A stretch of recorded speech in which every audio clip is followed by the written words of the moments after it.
The microphone does work better when you unmute it. Hi. That is to say, oh hi.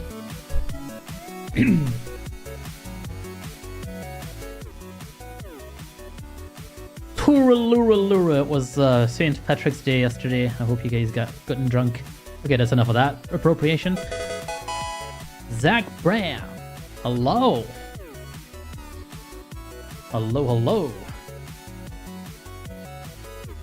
May there be whiskey in the jar. May there be drunken sailors. May there be other Irish stereotypes that we should not be going anywhere near. I don't know yet. Probably not, to be fair. That's also quite enough with the music. No, we're doing something that honestly I am not an expert in. I'm going to do my best, but this is a little bit out of my comfort zone. This is not my home base, as it were. This is not something I do every day. So I want to take the perspective of shit. I have to work on a Mac, and I'm a Windows guy, and, you know, Bossy McBossface wants me to use the Mac. How am I going to make this thing work in a way that's not going to make me want to toss it out the nearest airlock? And again, I am probably not the person who should be telling you about this, because I'm not a Mac user. Not really. Like, I know the tricks of the trade. I know enough to be dangerous on a Mac. I am not a Mac user in the sense that I know every trick of the trade. Like, in accessibility, we have this thing called a native user or a native experience user. I am a native screenreader user. In that sense, I know all the tricks. I know all the things you can do. I am not a native Mac user. I know Mac well enough to talk about it, and I'm going to. I know where all the random things that you probably want for the Mac can be found, and I'm going to show that to you today. There'll probably be a link to a non-exhaustive link list of links for all this stuff, because it is a fuck ton of stuff that you probably want to look at least into to see if it would work with your workflow.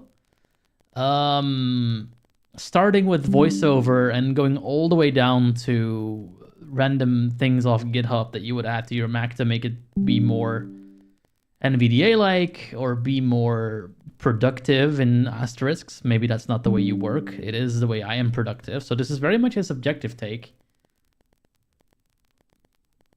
But I want to go into how I, in particular, set up a Mac to not be something I find horrifying to use.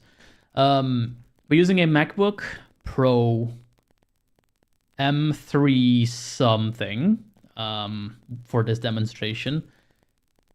One of the good things about Mac, and I'm going to say a lot of good things about Mac today. In spite of me saying it's not really my platform, I don't hate the Mac. I have some reservations around VoiceOver and the commitment that's been shown to Mac VoiceOver, but I don't necessarily have a problem with VoiceOver itself or the Mac. I think Mac is in that category. Linux is for me as well, where I'm just not convinced that when something breaks, it's going to be fixed within this century. So in that sense, I don't use it as my daily driver because I honestly don't dare to. But then I see many people in all sorts of different fields, from music to programming to art to writing to journalism, who do this perfectly fine as blind computer users. So I'm not going to hate on the Mac today. I'm going to try to put it in the most positive light as I possibly can. I am going to demo things live. If it falls on its butt, that's on itself. That's not me doing it wrong. That's the Mac being the Mac.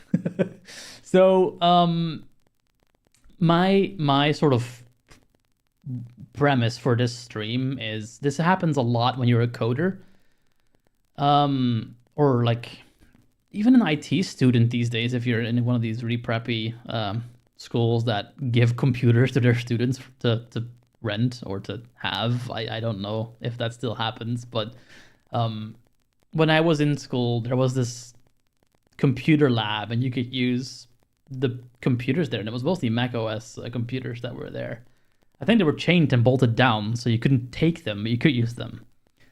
And Mac OS is that interesting thing that you can absolutely make work really well if you know all the things you need to know. That's kind of what people think of Android as well. Amusingly, iOS doesn't really have that going for it. iOS just sort of does what it does, and if you don't like it, well, it's not for you. But if you do like it, you're generally fine leaving things as is for the most part. Whereas Android has this image of you need to change everything and modify everything to make it work. I don't necessarily think that's true anymore, particularly not for clean versions of Android, like the one you'd find on Pixel, for example. I think on the Mac, that is definitely very much true. Oh, hi, my Mac went to sleep. That's cute. Let me wake it up. System settings. There. So let me just start out by explaining how I'm even doing this. So I was going to do this stream last week, and then I couldn't because Mac has its own little ways of doing things sometimes. And one thing it does is it essentially adds HDCP. It's like high bandwidth dynamic copyright protection, I believe it stands for. My Mac is doubled. Okay, I'll have to listen to that in a second. But what the Mac does is it puts this HDCP protection on the outgoing HDMI signal. Now, any device you link to, like a capture card, is going to do that over HDMI generally. So when you do this with a PlayStation, an Xbox, a Switch, there's usually a switch to turn that off. That'll mean that things like Netflix and Amazon Prime and things won't work anymore, but you can capture gameplay that way. The Mac doesn't have such a switch that I have been able to find. So if you want to capture the output of a Mac, you need really specific hardware. I have like essentially the way this is wired up, I have a HDMI splitter going from my MacBook's HDMI out to the in of my capture card. It's sort of in between the capture card and the Mac. And then the audio is going from the capture card to the computer. So that's working, but it took me like 4 or 5 capture card HDMI splitters to find one that actually worked. Otherwise, you just get an HDCP warning. And no Mac for you, no Mac screen for you. I'm not sure why it would be doubled. Let me listen and see why that's happening. Because it should not be, unless OBS is trying to be clever. Yeah, that's why I'm gonna listen. If it's doing that, it's probably having a bit of a moment with various things. I'm gonna listen to myself and see if I can make it happen. Of course, I get ads on my own streams. Get damn it. I'm being told to switch my internet provider. Very nice. So yeah, the way I got around that is what, through this hardware. The thing with my hardware is that that thing needs USB power, and my MacBook, of course, in its infinite wisdom, no longer has regular HDMI USB-A ports, so I have to use a hub to power the HDMI splitter to get the HDMI signal from the HDMI from the laptop all the way to the computer. Let me listen to my own Mac. D3G.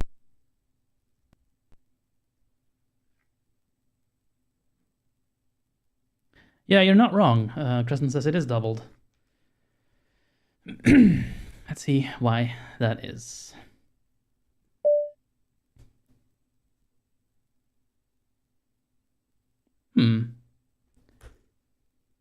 Let's have a look. Sort that out.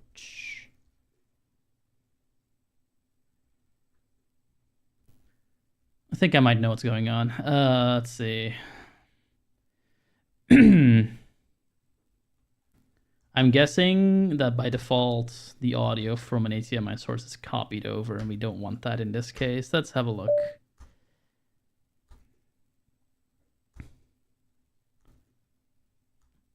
Interestingly, it doesn't seem to do it when there's audio, when there's sounds, only when voiceover is speaking. That's interesting. Let's see, apply rotation, use hardware decoding, capture audio only. Huh.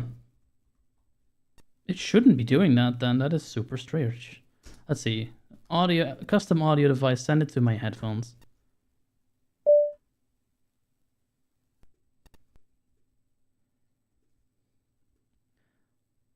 There. Okay. Is that any better? Let's have a look. This is the first thing we need to figure out. Like audio on a Mac, and why is it sending? Table, tab. You are currently on a tab inside the scroll area. I have no idea why that's happening.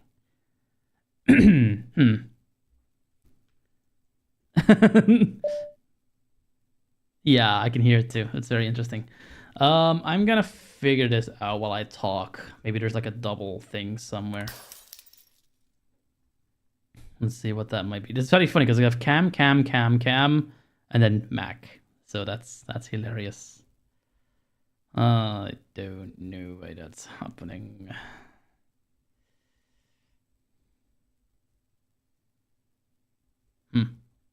Yeah, I may have to live with it, guys. I'm not 100% sure why that's happening. Unless...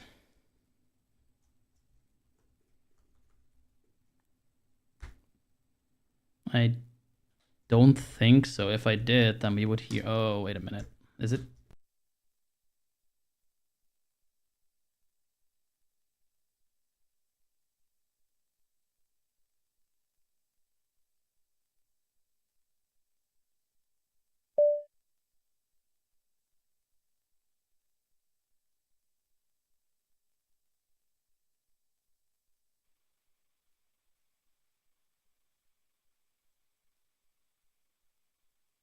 Pretty weird. Let's put that there. I'm super quickly checking all my stuff.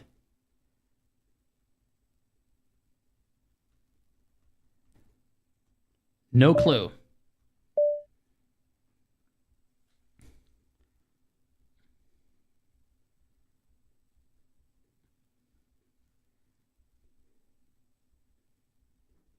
Yeah, no idea why that's happening. Let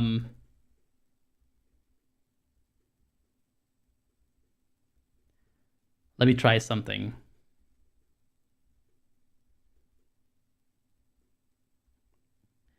Yeah, I'm gonna try one thing.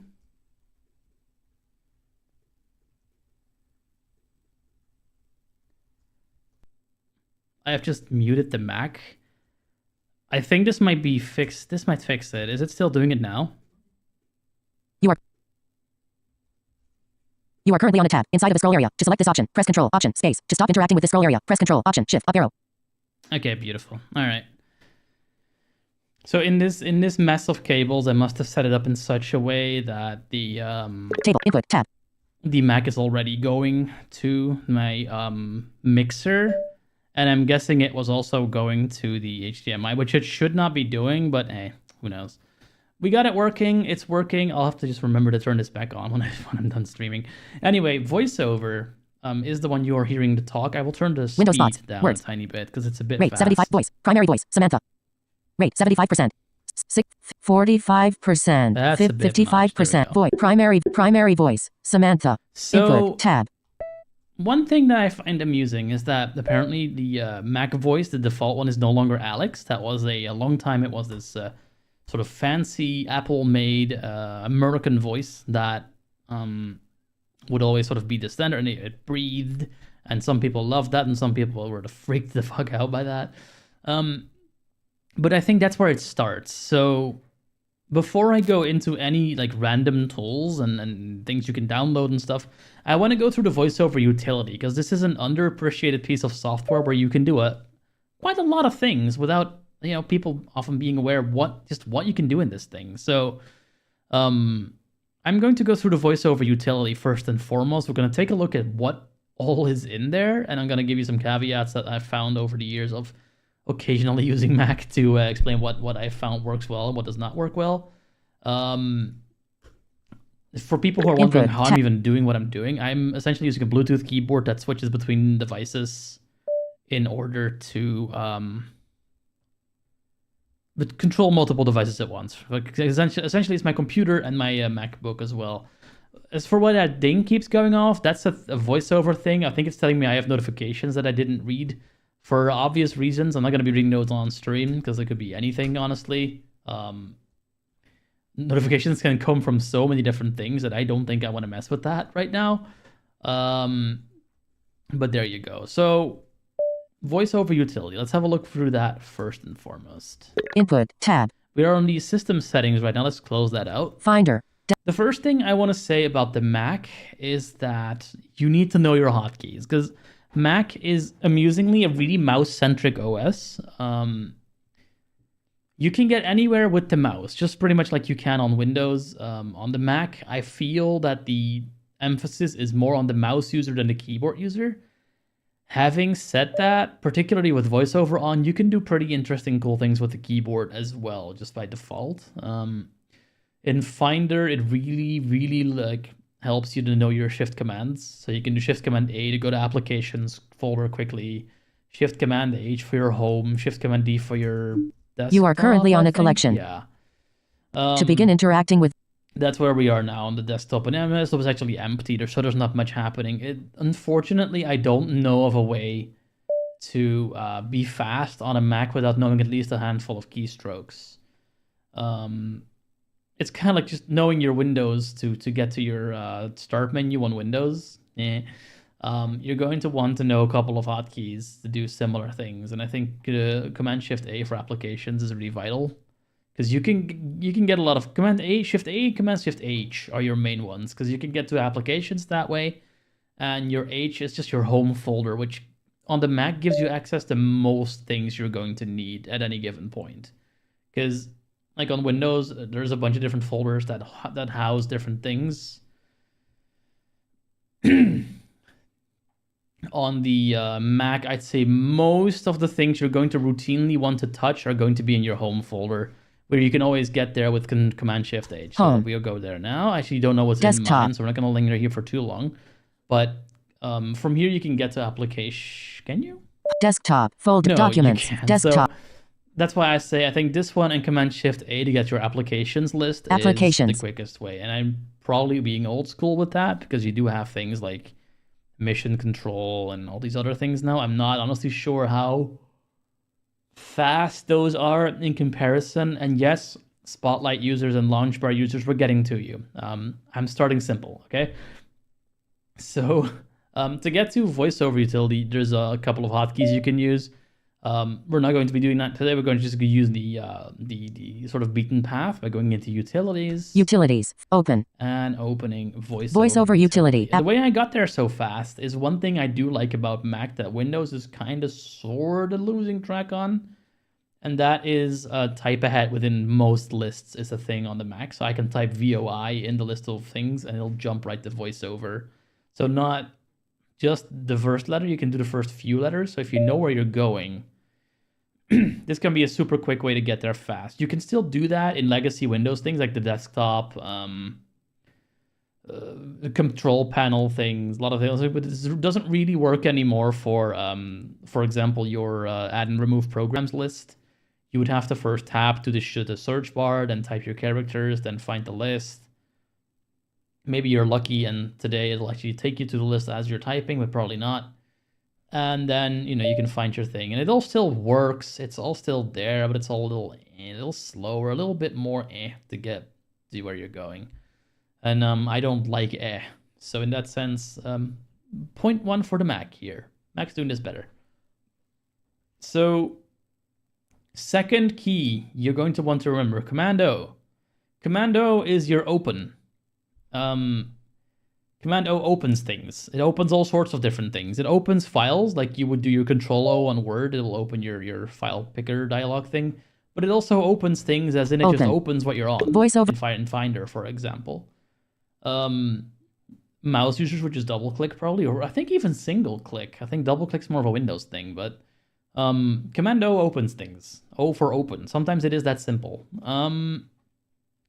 And we have been dunked into a list of categories.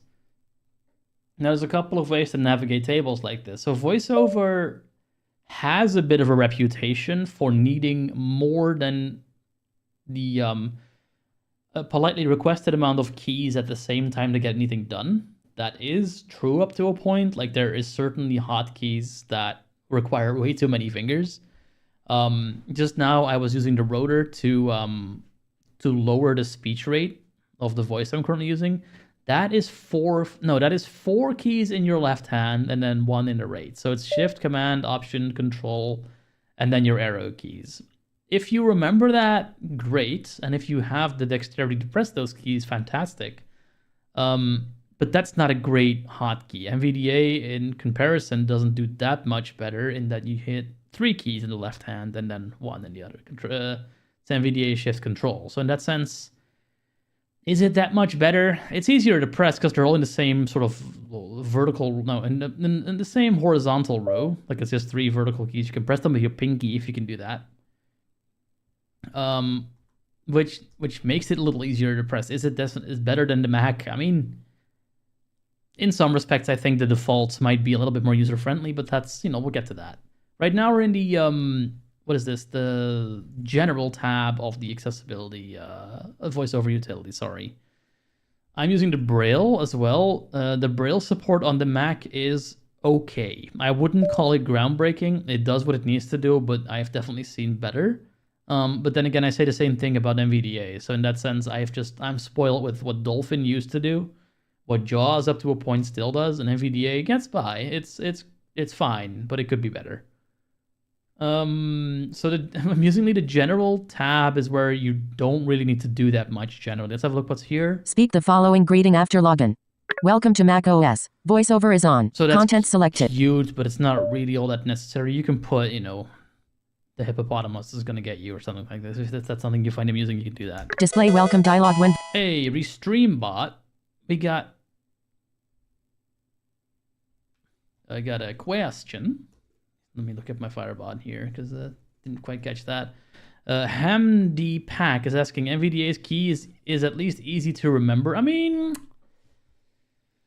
that depends on how you think, I guess. Like, NVDA is caps lock shift control. Like, yeah, it's a little easier. I always forget how the desktop layout on NVDA works. So in that sense, is it easier? I guess for some people. Yeah, it might be some people.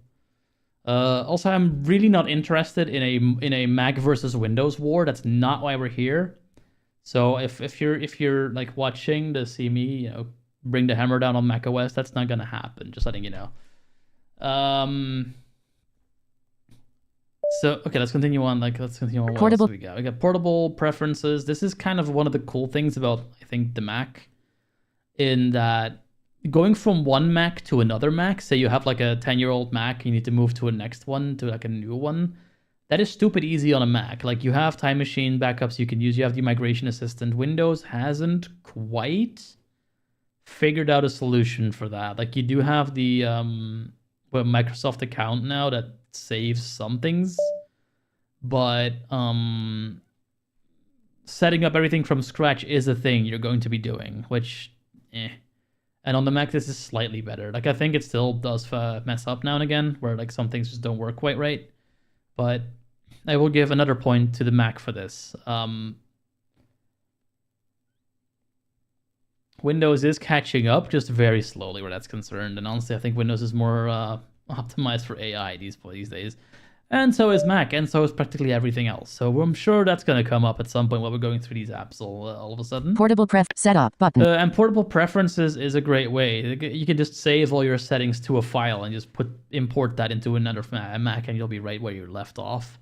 Again, NVDA can kind of do that by just making a whole entire NVDA portable copy, which has its own kind of cool means, because that way you can essentially put a screen reader on a USB stick and make practically any computer talk the way you like it, and that's a point for Windows, because I don't think that's quite as easy with VoiceOver. Portable preferences let you allow VoiceOver to be controlled. Allow VoiceOver to be controlled with Apple Script. Now, I have this off, and I'm going to turn this on. Help, but because a lot of tools that we're going to dive into are going to need that to be on. Allow VoiceOver to be controlled with Apple Script. Unchecked. Checkbox. You are currently on a check. Turn it on. Application. System dialog. VoiceOver utility. VoiceOver utility is trying to modify your system settings. Touch ID or enter your password to allow this. Use password. Cancel. Use password. So where Windows will just do like a, hey, are you okay with this? And you just hit Alt-Y. It's not quite that simple on the Mac. You have to enter your password or provide Touch ID. Now, this is normally very easy. When you have your Mac in front of you, I don't. It's on the right on the floor somewhere. So typing my password is easier in this case. We've turned this on. VoiceOver to be controlled with. All right, so Hamdpack, not sure how to pronounce that, said they missed most of the stream. We only just started like, half an hour ago. What I'm doing is I'm going to essentially take a Mac from essentially scratch. I think I did a couple of things on this machine, but not that much. And I'm going to try to use the scenario, oh no, my boss has given me a Mac and I need to be productive with it, what I'm going to do now. And we're going to sort of go through like what I think you should know about / change to make the Mac work for you as opposed to against you. And we're starting with VoiceOver utility. So VoiceOver utility, there's a lot of stuff in here that people sort of underestimate a lot of the time. And we're going to go through them real quick. So this was the first category, general. There's not much in here that you really need to mess with that much. VoiceOver utility category, verbosity, general. Verbosity is a great way. It is a great place to start, because you may have heard that a lot of time we get these hints where it says you're currently on the VoiceOver this, or you're currently on the blah. Speech select. Some people find that really annoying. I'm sort of mad about them, but I don't love them. Tab 1 of. Braille tag announcements tab particularly 4 of 5. In Braille. You are currently really on a tab 4 of 5 to select text tab 3 of 5. You are currently on a tab 3 of 5 to select this option. Press Control Option space. Blah blah blah, and I can't see what I'm on. I have to click that hint away. Braille so that's tab one of those things 2 of 5. I would almost immediately always turn right off, and I'm going to do that. Default. Oh, you're good. You're good. Please chat. I appreciate things being chatted at me as I do these. So, default Braille verbosity is currently set to high. We're going to bring that down to medium.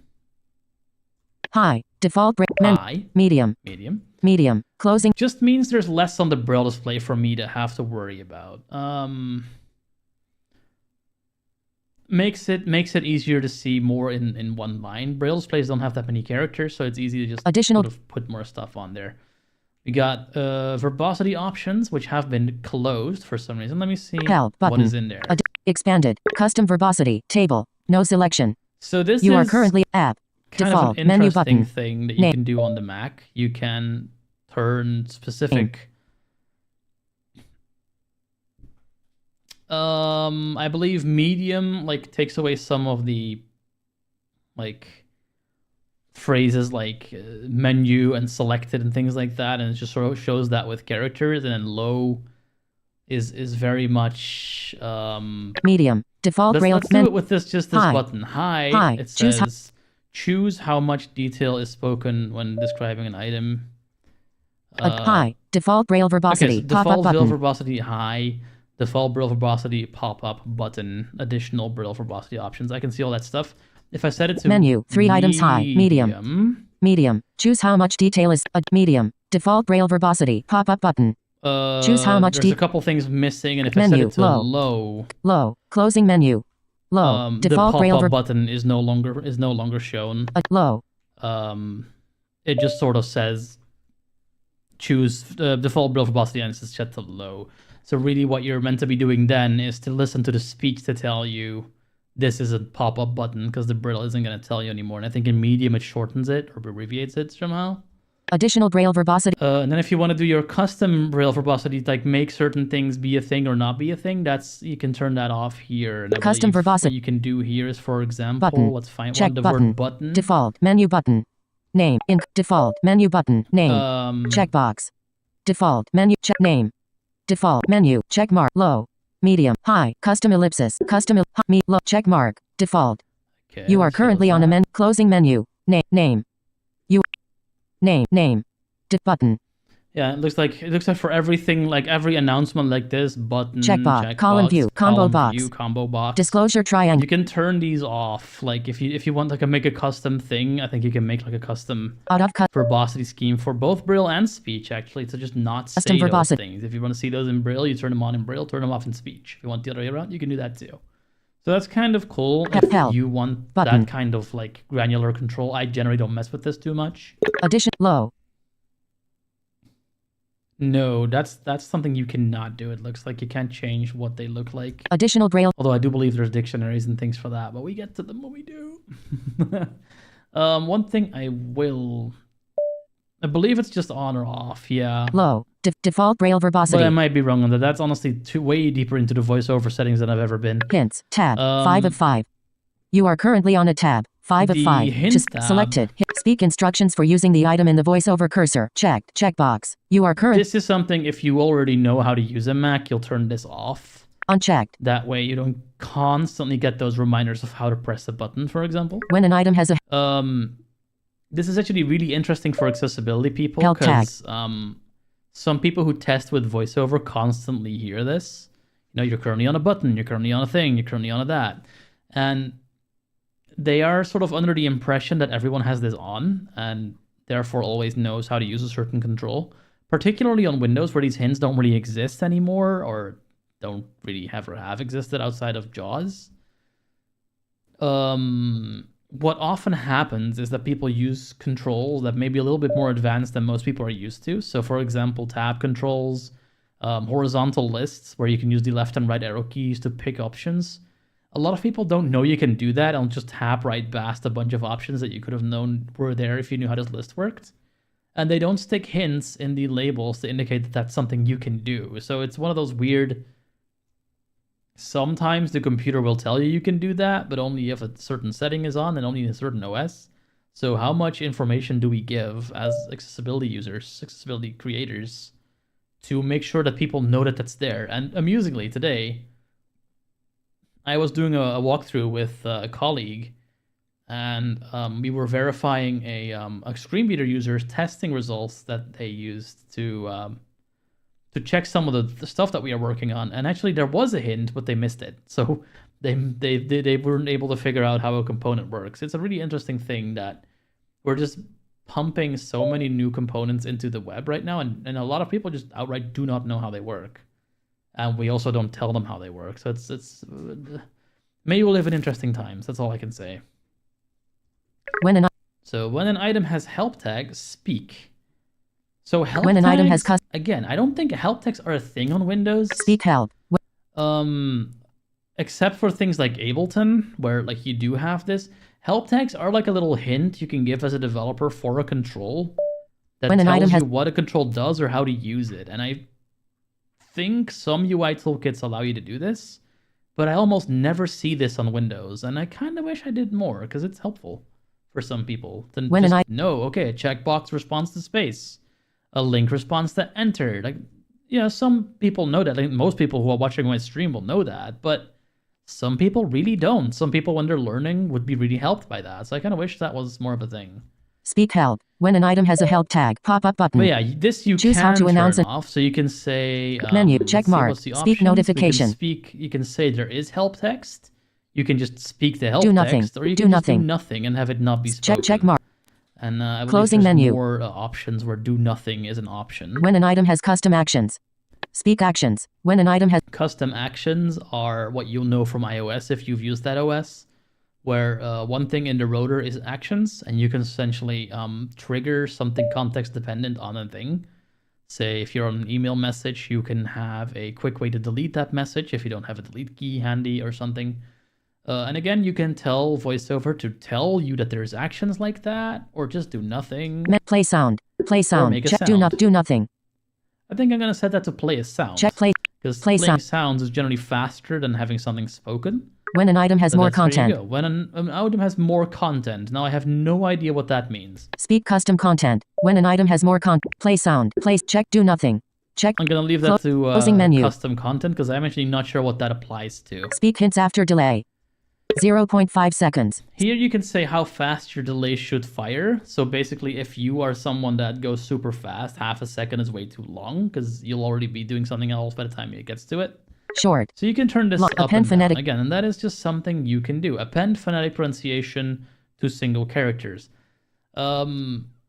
This will essentially make it, instead of just B, D, F, G, it'll say B, Bravo, D, Delta, F, Foxtrot, stuff like that. I find this helpful sometimes to distinguish between things like B and D, or I don't know, a couple of other ones like that. I usually have this off though. It is something you'll hear on keyboards a lot, but not so much on macOS itself, I don't think. Help button. And that's this whole verbosity tab. There's more. Search There's more voiceover things you can utility. do. Speech. Braille. Tab. 2 of 5. Speech. Text. Tab. 3 of 5. Hints. Select announcements. Tab. 4 of 5. Announcements are Selected. a thing you can, Announcements. Tab. There's a lot Hints. of things that Mac just tells you about without asking. Announce when mouse cursor enters a window. Unchecked. Checkbox. So this could be really helpful if you use a mouse. Obviously, not everyone's using a mouse when you're a screen reader user, particularly not with VoiceOver. Announce when a modifier key is pressed. Unchecked. Checkbox. This essentially is your key echo, like your action key echo in JAWS, I think it's called, and NVDA calls it a certain thing. Command keys, I believe. Announce when the caps lock key is pressed. Checked. Checkbox. Now that is pretty helpful because you will start typing caps locks otherwise. It's Speak good to header know when about navigating that. across a table row. Checked. Checkbox. This is your document formatting stuff for NVDA. You can have it tell you the heading in a table of header in a table if you want that. Some people find that helpful. Some people find it annoying. Automatically speak text in dialog boxes. Checked. Checkbox. Speak zoom magnification changes. Unchecked. Checkbox. What I find so interesting is that these seem completely random, like bagged out of, what possible things could we turn off and on about speaking things automatically. Speak voiceover cursor magnification changes. Unchecked. Checkbox. Yeah, this is helpful if you use that. When status text changes under voiceover cursor. Play tone. So this is voiceover speak for progress bar mostly, or for like when you're on something. Say the status in an installer and it changes from, say, installing to rebooting, it'll make a click sound. You can also just have it read things out loud. I do wonder, like... No, that should work, because it only does it for the voiceover cursor. And this is one of those interesting things where like screen readers start showing what they do best. NVDA will happily just ignore changes like that when you're already on it. With speech. In Braille, it actually will show you things, which is how I play idle games. When progress indicator changes under voiceover cursor. Play tone. Yeah, same deal. When number of rows change under voiceover cursor. Do nothing. When number of rows change. So a while back, several years ago, there was a thing where you would always get one row edit for certain things, and this is, I think they've just turned that off by default now to make sure that people aren't inconvenienced by that. When system dialogues are displayed. Play tone. When system dialogues are displayed. Pop-up button. I think I'm going to... Menu. Speak ampersand. Play tone. Speak and Do play nothing. tone. Check do mark. nothing. Play tone. Speak I'm ampersand. going to do speak and play tone, because I'm Speak and wondering if that's play what tone. that ding is that we keep hearing. Speak size and position in. One system dialog displayed. Yeah, so there's a system dialog display. This is really interesting, because again, this is not something NVDA tends to do. Likely, and this is something I cannot verify, but there is probably some kind of dialogue obscuring part of the screen right now. And I have not done anything about it because I figured it'd be a good sort of lesson. But screen readers have no idea about the actual screen. One system dialog displayed. They just know what the APIs tell them. We've been over that in this stream several times. So if you do your modals wrong on the web, or if you do your modals wrong in any place, really, like it can very well happen that you're just navigating behind the modal. And I think that's been happening here. So let's actually get rid of that system dialog, see what it is. Window choose system dialog. Alert. Allow. Don't allow. Do you want to connect Genesis Logic USB 3.1 hub to this Mac? One system dialog displayed. I do. Allow. Voiceover utility. There you go. So now that ding should stop dinging. Inches. But weirdly enough, I don't think NVDA has a checkbox for this. If there is a system dialog obscuring something else, it's just going to be doing that until you happen to find it. Malwarebytes is really, really annoying about this. Process Lasso can be really annoying about this. There's just an awful lot of things that will put stuff in your view, and you may not even know it's there unless you OCR the entire screen. OCR is something VoiceOver does not do natively, by the way. That is like the first thing we're going to fix when we're done in the utility. So let's keep Speak going text. here. Go a little faster, maybe. Speak text under mouse after delay. Again, if you are a mouse user, 0.4 seconds might be too slow for you. You can make that faster. Short. Long. Help button. Search. So that's pretty much all you'll feed. want to mess around with Voice. here. There's just more things you can do. You can set various ways of how things are spoken. Speak. Braille. Tab. Super Two. quickly look Speak. into Selected. speech, see what's there, what's not in Braille. And hints. Tab. 5. Default speech verbosity. So we saw this in Braille. You have the speech verbosity. Additional speech verbosity. Help. Same button. deal. It's the Help. exact same thing for what we saw in Braille, but now it's for speech. So that's how that Search. works. Voice. Let's go to the next category, which, Uti- given this is called voiceover, speech is definitely one of the bigger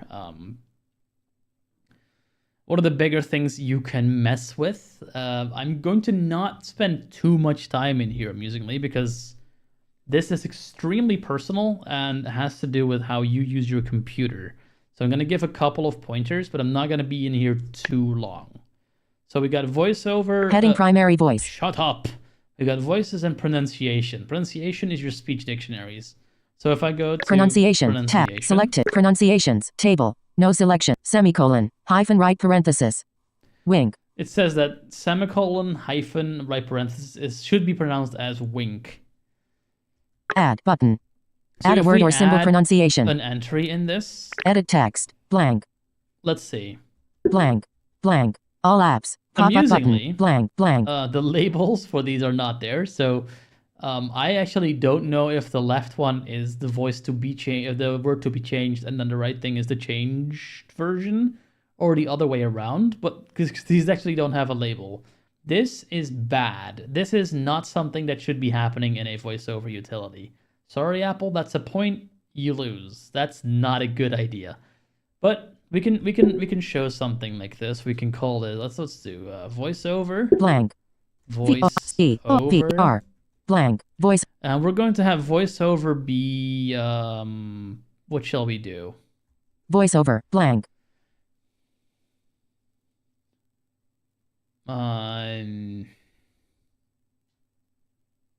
Screw over. W-O-V-R. Voiceover screw over. All app. Checked. Checkbox. Semicolon. Hyphen right parenthesis. There you go. This should now be the screw over utility. Pronunciation. Voices. Utility category. Voiceover utility. Oh, it didn't work. Why not? Voiceover utility. In voiceover. Huh. Utility. Utility category. Nav. Speech. Verbosity. Speech. Voice. Pronunciation. Semicolon. High. Colon.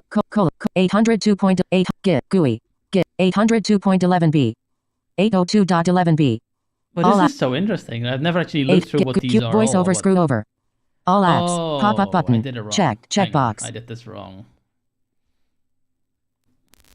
In blank. Voice over screw over. Yeah, can I change all this apps. somehow? Checked. Checkbox. Checked. All voice over. Blank. All apps. Pop-up button. Blank. Voice over Can I screw not, over. like... Oh, I see. Add. Remove. We have to Help. add. Help. Remove Remove. this. In alert. Dialog. Delete. Are you sure you want to delete the substitution for voice over screw over? Can't delete. Yes, Default. yes, we do. Button. Remove. Button. Closing. Help. Remove. Add. Button. Edit We're gonna text. try this again. Blank. We'll put voice VR. over. Blank. Voice over. Voice over. All apps. Pop-up but voice over. Content selected. Edit. Voice over. R. All apps. Checked. Checked. Check. All. Voice over. Checked. Checkbox. Voice over. I don't actually know how this works. Interesting. All apps. Pop-up button. Menu. Finder. Safari. Check mark. All apps. Closing menu. Like, I wonder if this is checkbox. perhaps Check. just not very Checkbox. accessible, Voice 'cause over. I have added a thing. It's right there, but Voice over. Checked. Voice over. it's voiceover now. Like it's there. Auto Let's add. try this Remove. again. Button. Delete. 'Cause Default. this is an remove, important thing, so I want to make close, sure that we get this properly right. button, Like you're going to remove, want to do this from time to time, and it's add good to button, know how it edit works. So let's text, do it again. blank, Voiceover. We want it to VR, be maybe VO or something. voiceover, How do edit I? text, Oh, blank, okay, like that. So I just tabbed, and I'll type screw over because I'm 12. And that's 20. Screw over. Screw over. Voice checked. All apps. Pop up out of voices. Utility screw over utility. Okay, there you go. You got the screw over utility.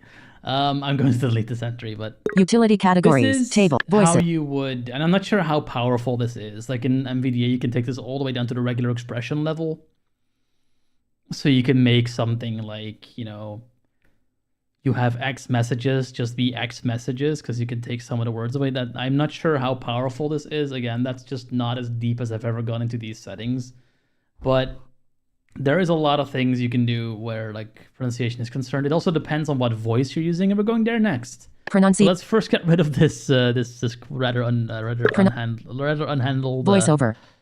QTY. Voiceover. Add. Remove. But in alert. Delete. Default. That's not close. How screw over anymore. Add. So yeah, rudimentary, but it is there. You can change pronunciation for certain things. Voices. If you don't Tab. like the One way of it says two. your name, you can change Selected. it here. Voices, again, not going to spend too much time here, but voices, there's a lot of voices in this system. I already mentioned Alex. That's like the OG macOS voiceover voice, which breathes and sounds masculine. It looks like Samantha by I think Serans is now the name of it, is now the default for US English, as it is on the iPhone. Eloquence, if you come from Windows, you can have your JAWS/NVDA Eloquence voice, the voice you usually hear on these streams. That is in here. Multilinguality is pretty well represented in macOS. If you have voices in your rotor for certain languages and macOS figures that what you're reading is that language, it will speak it with that voice. How well that works really depends on what languages you have installed. I remember that sometimes, because words in one language look like another, this goes wrong sometimes. But on the whole, it's not necessarily always necessary. That's a lot of necessary. For authors to mark something up in a certain language for this to work well. And that's good because authors generally forget to do that. So sometimes this can be really helpful. Sometimes it's detrimental, sometimes even debilitating, depending on what's happening. Like if you have, say, a Vietnamese voice and you don't speak Vietnamese, and for some reason you're reading an English blog post and it has been marked up as Vietnamese, that's gonna sound mighty weird, and I'm not entirely sure if you can turn the multilinguality off in VoiceOver. Pronunciation. You can in NVDA. I'm not Heading sure. Can you hear? Heading choose voices to add to the voice rotor. Additional voices. Add voice. Remove voice. Detect languages. Check. Okay, check. yeah, you can turn that off. That's good. Automatically switch voices based on language of text. Mute speech. Help button. You can turn the speech off, of course. That is good. That is really all I'm going to be doing in here because we have a lot to cover. Let's continue. Heading additional voice. Samantha. We're gonna stick with Samantha for right now because it's pretty intelligible. It's easy to understand. It speaks English, which is what we're mostly going to be doing today. I'm not going to be doing anything multilingual today, I don't think. And if you want to play with the multilingual aspects of this, go play with it yourself. It works quite well. I do believe it is engine dependent. So if you are in Eloquence, you will not get like Japanese Kyoko coming out to say Japanese words at you. I think you have to first switch into Vocalizer for that to work. If a Sirance, Nuance, Vocalizer, whatever they call themselves this week, and then that'll work. But I don't think you can go from Eloquence to Vocalizer or from Alex to Vocal. Actually, Alex to Vocalizer might work. I think they did build a bridge between those, but I'm not 100% on that, so don't quote me on it. That's speech. Heading primary voice. Pronunciation. Really all you need to know about here. You can download more voices in this dialogue. I'm going to leave that out of this because I guess it's a very personal thing. If you want a voice, you're probably going to be able to find it in here. Navigation. Navigación. Initial position of voiceover cursor. Keyboard focused item. Initial position of... Okay, so that's where the voiceover cursor starts. We'll talk a little bit about cursors when we get to them. Grouping behavior. Standard. Grouping behavior. Pop-up button. Grouping behavior is one of those sort of advanced, super fancy things. Basically, the way voiceover works is it's like a kind of like the way NVDA's object navigation works, but it does it all the time. So instead of using that as sort of a backup where, like, in NVDA, you use object navigation in order to get to places you normally wouldn't be able to get to by essentially going from sibling to sibling in the tree. I know this is sort of technical, but that's really the only way it makes sense.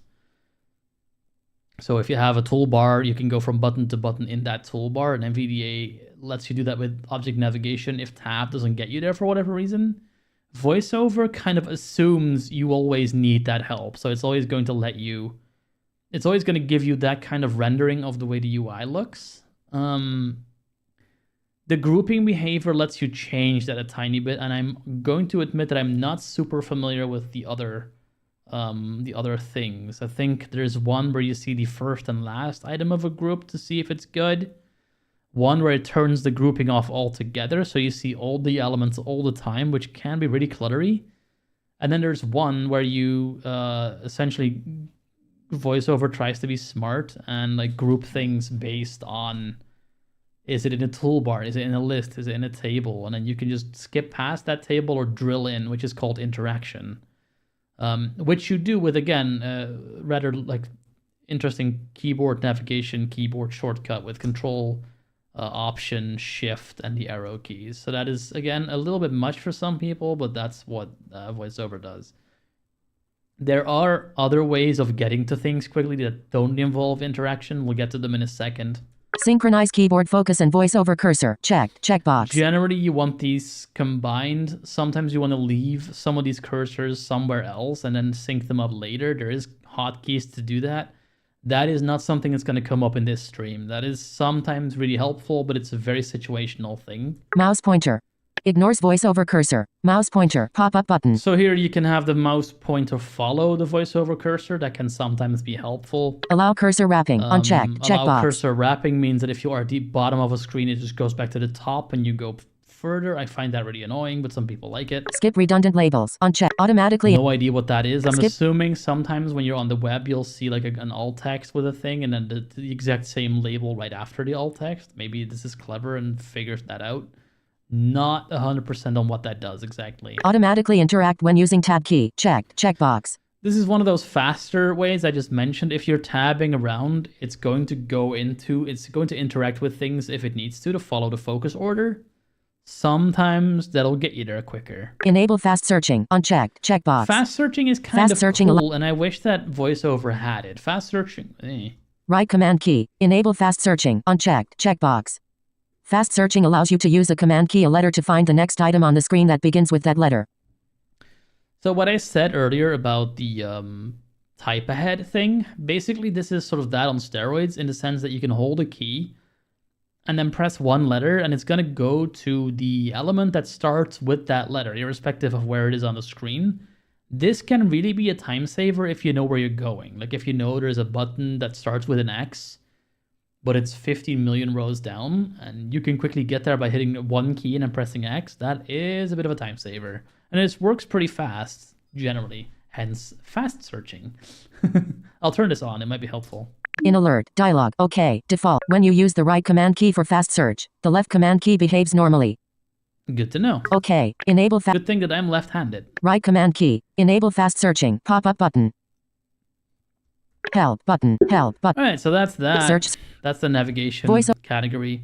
We're going to go through a couple more of these before we switch over to the next thing, which is VOCR. So that's going to be fun. Let's continue. What else is the next thing? Web. Now, the web is a love-hate thing for a lot of people. This is why a lot of people still use Windows in a virtual machine. Oh, we got... That's super helpful. We get a really helpful viewer coming in the stream. They're being super, like, you know, philanthropic and want to have me they want me to have more viewers by going to streamboo.com. Remove the space, because otherwise Twitch will fire your butt. And I'm so grateful for you, fruitless steelworker. Thank you for that. Yeah, fruitless steelworker, very, very friendly person. Gonna ban you. Bye.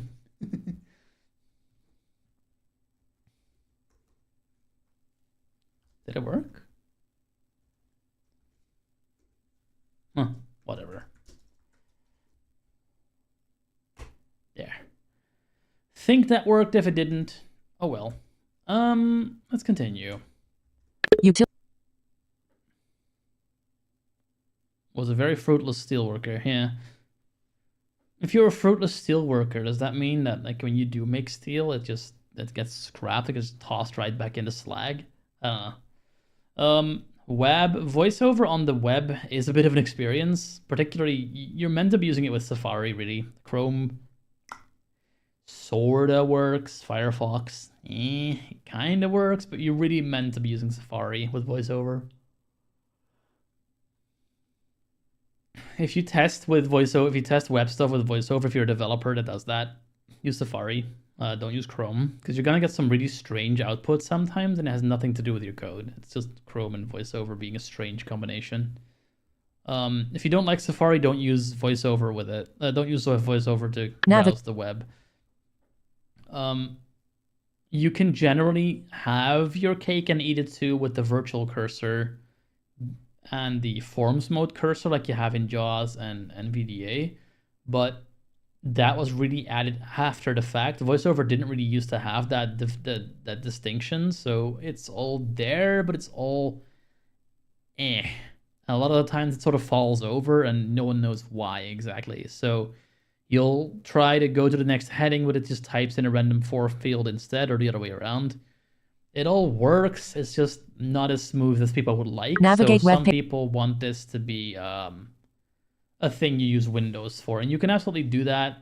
You no longer need to be a Windows insider to get the ARM version, the ARM version of Windows, so you can put it on a VM and run it on a Mac.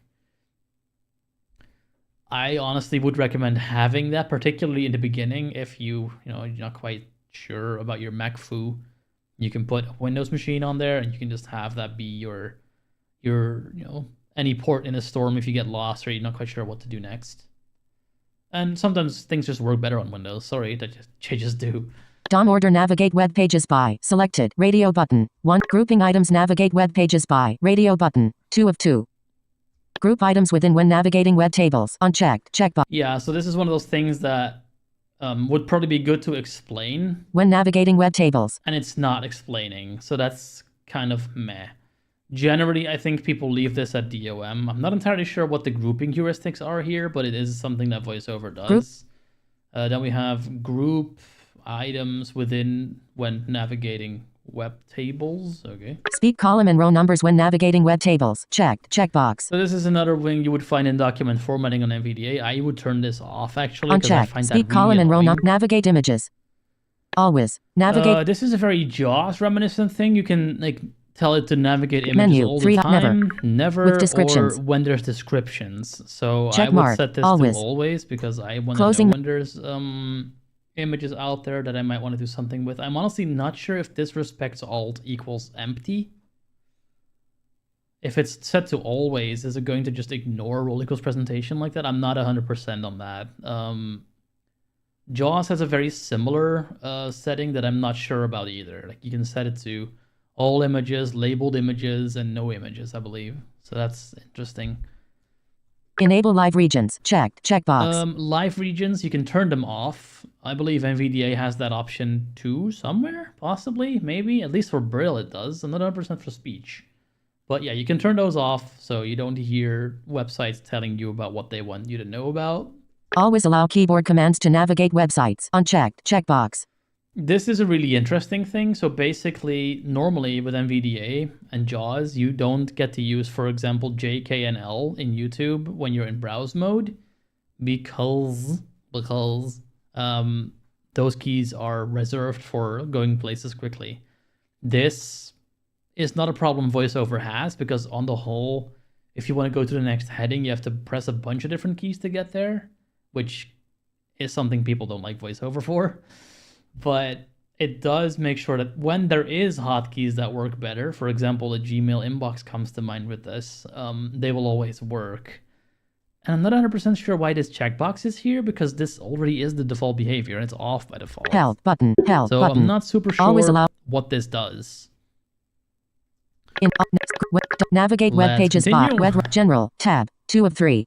Navigation selected. So we looked at general. the web navigation. Let's look at general. I'm going to leave the web rotor alone. The web rotor is basically just which items do I want to navigate by in my rotor.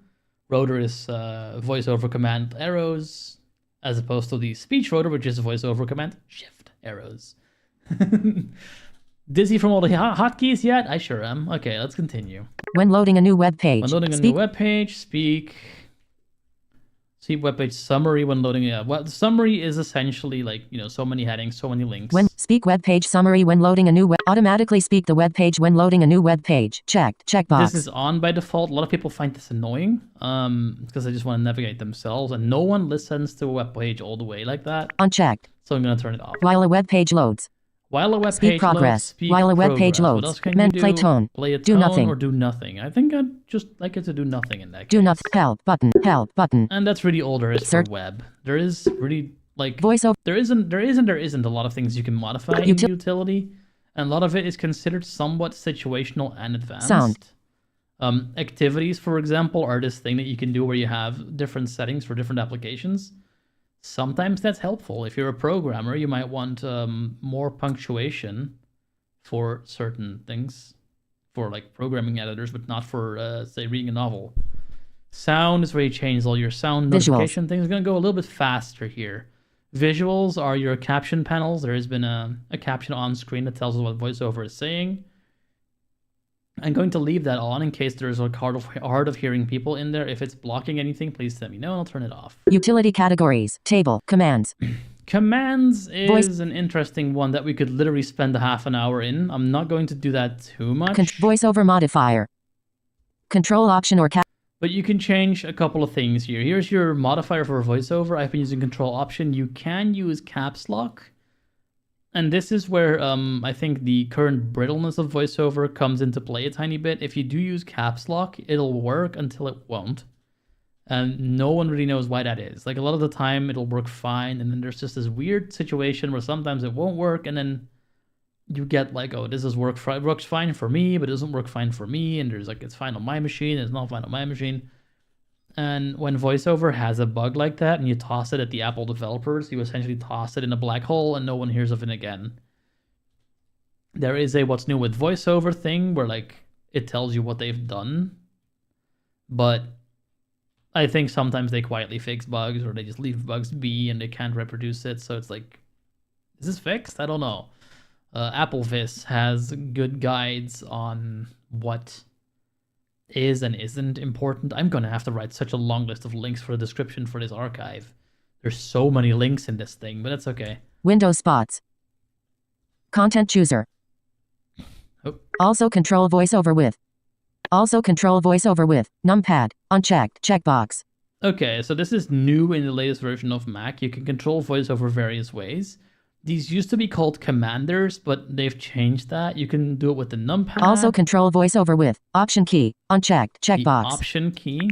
In alert dialog. When Option key command. And it's gonna tell you what that is. Option key commands. When you use the right. When you use the voiceover. When you use the right option key for voiceover commands, the left option key behaves typically. Okay. Button. Also this control voiceover with undercuts what it actually does.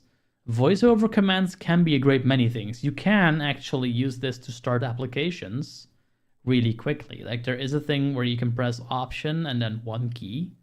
Right option, don't get me wrong, and you can tell it to start, say, messages or email or whatever. So if you really want to quickly make your poor man's keyboard launcher, and you don't want to get into things like LaunchBar, Alfred, things like that, this is a really good way to do it, because you can literally just hook a couple of really often used apps to commands like this, and you can make right option E be your email, right option M be your messenger, and right option S be Safari, and just really quickly get places that way without having to learn a bunch of extra things to do. Like obviously this is again hotkeys that you have to learn and remember, but you can make them make sense for you. You can give your own mnemonics to them, and that might help you figure them out. Maybe some people will do S for Safari, others will do W for web. Right option key. Also control voiceover with. Also control voiceover with. Trackpad. Unchecked. Trackpad Checkbox. Commander is great if you're already familiar with the iPhone gestures, because you can do pretty much the iPhone gestures on the trackpad of a MacBook if you have one. This is a MacBook, but it's not next to me, so it's pointless for me right now. Also quick nav. Quick nav. Arrow key quick nav. Unchecked. Checkbox. And quick nav has also been gotten a lot fancier. Quick nav used to be a thing where you could press the left and right arrow keys, and you could then do like voiceover arrows and voiceover space with just one hand, because it was like left and right to go between things. I think it's up and down together to click, things like that. And now they've also made it a thing where you can essentially turn a mode on that lets you do just H for heading and L for link instead of voiceover command H and voiceover command L, which is again more along the lines of what Windows screen readers do. But again, it'll work about 90% of the time, and then the 10th out of 10 times it'll fall on its ass and no one knows why. Quick nav. Single key quick nav. Unchecked. Checkbox. So that's what single key quick nav is. That's like the new thing. These used to be tied together. Like if you turned quick nav on, you also got the heading like a single no, actually no, that's not true. They just had more confusing names, but they were separate. Quick nav. Always allow typing in text fields. Checked. Checkbox. I think this is meant to make sure that if you are actually on a text field and you have that single key quick nav on, it'll not type. It'll still type in a text left and right. but yeah. Top left and right arrow keys. And then you can tell it does left and right. Toggles both. Left and right arrow keys. Pop-up button. Okay, so yeah, if you use the hotkey, you can turn these on with the switches. Obviously, if you use the hotkey, left and right arrow keys, it'll turn both the arrow quick nav and the single key quick nav off and on. That may not always be what you want, but that's what the default When toggling is. quick nav. Speak. When toggling quick nav. Pop-up button. Command set. Command set. Built-in. Radio button. 1 of 2. Command set. User. 0 custom. Selected. Radio. Command set. Edit. Button. Okay, so I'm assuming that once you turn any of these on, you get to the second thing, which is the built-in plus everything else you're doing. But yeah. Help button. Help. Here you go, and here you can change Command your set, thing. edit. So like I said, you can in this command set you can set keys to do voiceover commands, but also open apps and do a handful of other things. So this is really powerful if you want to quickly create a bunch of hotkeys to do things you do all the time. Don't forget that this is here. That's really all I'm going to say about this. Windows spot. Again, if I'm going to do everything I wanted to cover in one stream, I'm going to have to go a little bit faster than I'd like. So I may just sort of limit this to what I think are the most important things to have at this point, because I did a poll, like a very unscientific poll before I started this, like what should absolutely be mentioned, and you lot all came out of the woodworks and gave me all a bunch of recommendations, from like code editors to command line tools to this to that to a whole bunch of other things. I'm not going to be able to fit that all in one stream. I am not. macOS is like sort of insidiously difficult, but also very simple in some respects. But it has a lot of gotchas you kind of need to know about. So Command set. it just takes a lot Search. of time to talk about it all. Voice over utility. Braille. Then there's the Braille thing. I believe here's where you can change your Braille table. We're not going to talk about this too much. Layout. Stat displays. Tab. Input English. 8. Input map trans. Typing equation. Choose tape. Braille translate. Add. But remove. Help. But search. Translation. Selected. Tab. Layout. Tab. Status. Tab. 3 of 4. Select displays. Tab. Show general display status. Checked. Checkbox. Unchecked. Show general display status. Checkbox. So I am not a fan of status cells where like it shows you what the display is currently doing. It just eats up valuable space that I like to have for other things. I will actually turn things off. Show text style. Unchecked. Like Checkbox. Text style is generally something I don't Show extended need. Text style. Unchecked. Braille display. But this is all here if you need it. I currently have an unknown Braille display. Apparently, that's fine. Shows. It works fine. You can say if you want status or on the left or the right. Custom of default is left. Show status on right. Show stat help button. And that's really all we have in Braille. Search voice util translation you tab. Can change the display. You can change the Braille layout table. tab. 2 of selected layout does, tab. 2 show multiple items. Checked. Checkbox. Okay, this is where you can change if you want to see more than one thing at a time. I do believe that cursor routing clicking does work. So if you have multiple things on the Braille display, you can click them. I do find it a little bit distracting sometimes where it tells me a little bit too much. Use dot 7 and 8 to indicate voice over cursor. Checked. Checkbox. This is helpful sometimes when you do have multiple things on. Unchecked. Use dot check. Use word wrap. Check. But it check does box. mean that things like capitals can be tricky to detect, provided like depending on what table you're in. Use insertion point wrap. Checked. Checkbox. Turn pages when panning. Check. Display text style. Unchecked. Show alert messages for duration. Checked. Checkbox. Yeah, so I'm going to turn this off because I find that really annoying. Unchecked. On 3 seconds. Show short. Particularly if it long. shows Ignore chord duration. Ignore chord. That's like for Braille display hotkeys, which we're not going to be going 0 into 1 today. auto advanced duration. Auto advance. I 4 did points. not even know VoiceOver did that, to be honest. Seconds. Help. But yeah, I think we're mostly done with the VoiceOver utility. Search VoiceOver. If we compare this to NVDA or like even JAWS, I'd say VoiceOver is sort of squarely in the middle there. NVDA has a number of things I wish you could customize more, which it doesn't, and VoiceOver does too, and they're different things. So in that sense, screenreader, different strokes, different folks, activities, and all that stuff. Activities, voiceover recognition. Voiceover recognition is a little wishy-washy for this stream. Basically, what that does is, in case the developer screws up, it tries to help you a bit. Using on-device intelligence, your Mac will automatically improve the accessibility of images. Voice-over recognition should not be relied upon in circumstances where you could be harmed or injured, in high-risk situations, for navigation, or for the diagnosis or treatment of any medical condition. Dimmed. Image description. Makes you wonder why they put that in. Download required. Your Mac will speak descriptions of images in apps and on the web. Yeah, don't expect too much here. Basically, it'll say something like add button or gear or looks like this and that. It's very much the Facebook of AI. Download additional languages button. Help. That's all this does. So this is the VoiceOver utility. I think the main things you'll want to do in here are set your verbosity things, change your voice to your liking, and then if you want to like go all productivity schmoductivity, you could add stuff like write option things you could get used to. You can write command and then the first letter of a thing to get there quickly. Stuff like that. That's really what you want to do here. And look at the time. Like I've been streaming for literally an hour and 15 minutes at this point, and we've only covered like one thing out of maybe the 20 things that I was going to cover in this stream. And it's just because there's so much to go over. It's very dense, but it's also very simple until it isn't. And that's why VoiceOver is so frustrating. It's trying to be this really simple screen reader. You only need a handful of hotkeys and you can do literally anything. And that's just not true.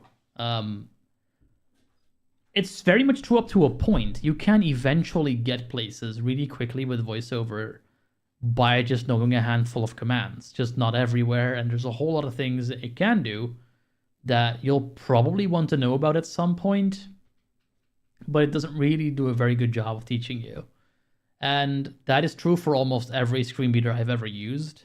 NVDA's object navigation, mouse emulation, and OCR are extremely useful tools, but no one teaches them. Unless you go looking at things like official training materials, the manuals. Obviously, the information is all there, and even VoiceOver, I'm sure there's a bunch of manuals you could read to learn it all. Just, I find that in general, people don't really read manuals for VoiceOver or for screen readers. And particularly if VoiceOver sort of gives this impression of, hey, I'm a super simple thing. Just, VoiceOver left, right, up, and down, and you're set, which is frustratingly almost true, but then people often don't know what they're missing, and it becomes this whole entire thing. VoiceOver's lack of OCR, for example, is something we're going to fix next.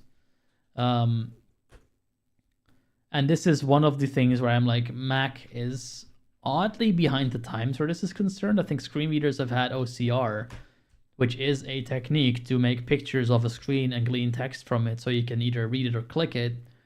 That's been a thing for almost a decade, if I'm not mistaken. I'm pretty sure NVDA's OCR and JAWS's OCR, 2015? Maybe even older than that? Anyone in the comments, feel free to correct me here. But it's been there for a while, and VoiceOver still doesn't have it natively. I don't know why. I'm not sure if they're just letting like third-party tools take the spotlight there. I don't know why it's not there. I don't know why it's not a first-party feature. And I could say that about a lot of things. Like NVDA is now working on merging remote control support into their core, and it's actually gotten a little bit of a backlash from certain people. And you could make the point that JAWS has had that as a first-party feature for 10 years too. So this just seems to be a priority thing. Again, I'm not bashing Mac for not having this. Apple has just decided to not spend resources on this. And fortunately for us, someone else did step to the plate and create this tool called VOCR, which we're going to grab next. Voice. I talked so much that download additional languages.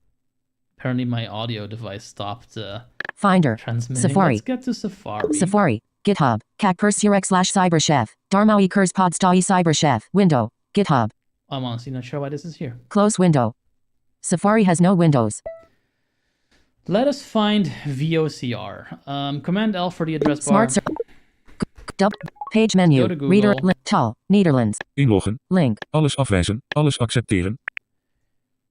So here we're seeing some of that multilinguality. We got the Dutch content in Dutch voice. Link. Windows spots. Link. Over. Navigation. Link. Store. Link. Gmail. Link. Zoeken naar afbeeldingen. Which is kind of helpful. Google Apps. Like I will say it, sometimes it is nice to have stuff So, actually work in your own language. I am so used to that not happening that is not something I put a lot of stock in, but it is something you can do. F. Here we can type. So let's F. type VOCR. O. C. R. G. B. GitHub. Heading level 1. Zoek. Heading level 2. Webresultaat. Chig Kim Shoon Street VOCR GitHub. And this is the Link. Shell VOCR zero. GitHub page. Now, VOCR is a really cool tool in that it takes you all the way from just standard snap picture of screen, tell me what's on screen text-wise, let me click stuff, all the way up to like AI stuff, object detection, all sorts of cool things. The tricky bit about VOCR, I think, for a lot of people that first come into contact with it is that if you thought that VoiceOver's keys were convoluted, boy, do I have a surprise for you. It makes kind of sense. Like the keystrokes just are somewhat arcane, and that you have to press a number of them, you have to remember them. And they're sort of along the lines of what VoiceOver is already doing, but then they add more permutations to them, which just makes it a little bit more dense to get through sometimes. So let's see if we can figure it out. Page menu. Reader available. Okay. I just tried to do something that I would be able to do on NVDA, which is not working. Quick nav on. Heading not found. Heading level 2. Footer. Heading level 1. Chigkim /VOCR. I just cheated and turned that quick nav thing on. So now I do have my 1, 2, 3, 4, 5, 6 to go by heading level. That is something you get for free with NVDA, but you do have to make sure that this is on in VoiceOver first. Otherwise, you don't get the 1 through 6 levels unless you set them up explicitly. you only get your generic H for heading, next heading and previous heading. I, as a web power user, feel that's not enough, but that, again, is one of those things that VoiceOver just never figured we needed. And now we have the toggle for QuickNav the way it is. I guess that's not going to change anytime soon. So we can just go through this. We have to install this application, and installing applications off the web that are not Apple approved is a bit of a situation. So let's go through it. Link. 11 branches. Heading level 2. Latest commit. Heading level 2. History. Heading level 2. Repository files. Heading level 2. Welcome to VOCR. Thank you. Link. Permalink. Well, discover the cutting-edge capabilities of VOCR, your ultimate OCR and AI-powered screen recognition tool designed to enhance your digital accessibility experience. Beyond the simple navigation feature with OCR, VOCR seamlessly integrates with VoiceOver, enabling users to effortlessly capture and recognize screen content with intuitive and customizable shortcuts. With features like real-time OCR, users can continuously monitor and read live content, such as subtitles. The Ask AI functionality allows you to leverage advanced AI models, including OpenAI GPT, to ask detailed questions about images and receive insightful answers. It also supports local vision language models via Alima for your privacy. Explore with AI takes it a step further by analyzing images, identifying different areas, and providing comprehensive descriptions. So, bit of a markety description. Also, this feels like AI may have written it, to be honest. But it's very sort of, it's not even that much of an exaggeration. It does do all those things. Which means that in some respects it actually outstrips NVDA's version of it, because in NVDA you need various add-ons to do all this stuff, and this is like a one-stop shop for all of it. You just need to remember all the hotkeys for it. That's all you need to do. VOCR's robust suite of features offers unparalleled control and precision, making it an indispensable tool for users seeking a seamless, efficient, and sorry, but this really does feel AI generated. Link. Image. YouTube demo, VOCR 2.0 voor Mac /Hackin. So this is very interesting. It has decided arbitrarily that the alt text for this image is in Dutch, which it is not. So while it does try its best to guess what language something is in, it doesn't always get it right. Heading level 2. 2 items. Warning. Use at your own risk. Link. Permalink. VOCR is distributed in the hope that it will link. Yeah. That's a genius. So this is very much a free and open source thing. You can expand on this. For more details. Super clever. Heading level 2. Download. Link. Let's start by just downloading this thing, because that's the first thing we're gonna have to do. Here's a direct link to download VOCR 2.0.1. Now, you don't need this link. You can, if you know how to GitHub, find the releases tab on GitHub and then click the release and then do it that way. This is just a little faster. That's really what this is. So we're going to download this, and we're going to go through the setup steps together, because there's a number of things, and they show off really well what I think you need to know about as a Mac user to really get a lot out of the system. You need to work with it, not fight it. And that means you need to sort of strain your brain to work a certain different way that you're not used to. So let's download this. Cancel. Toggle button. Text. Do you want to allow downloads on GitHub? So it's do you want to allow downloads on GitHub? You can change download something, and do you want to do that? In a sense, that is good. It can sort of look a little naggy, but downloading things is something you generally want to know about, because once it's on your computer, it's on your computer, and it can do all sorts of havoc. Same with the hoops we're going to have to jump through to make the accessibility tool work. Accessibility tools, from a cybersecurity perspective, are very dangerous tools, because they see everything you do. If someone were to log your NVDA traffic, and that's actually very easy to do if you have the right add-ons, they can see literally everything you did on your computer, including typing, maybe even typing passwords if you log the right stuff. So while Windows is a little bit more user-friendly and not really bothering you about this that much, and I think NVDA's developers have done a good job of keeping most of that stuff away from the user, Mac is a lot more sort of paranoid about these things, and you're going to find out what I mean by that very soon. Cancel. Allow. Toggle button. Let's download this file. Link. VOCR V2. So we downloaded the thing. Let's go VoiceOver Finder. Go to the Mac and just do the thing. So remember what I said at the beginning of the stream? Shift Command H for your home folder, and then there's going to be a downloads folder in there. Icon landmark not found. The what? Landmark not found. What the fuck? Finder. Section 9 items. In desktop folder out of icon view. Icon view. Collect quick nav off. Repo public. So this was very funny in a really sort of kind of way. I just tried typing ahead the thing I was so happy about in Finder, and for some reason it thought it was a web page, and it sort of went a little nuts.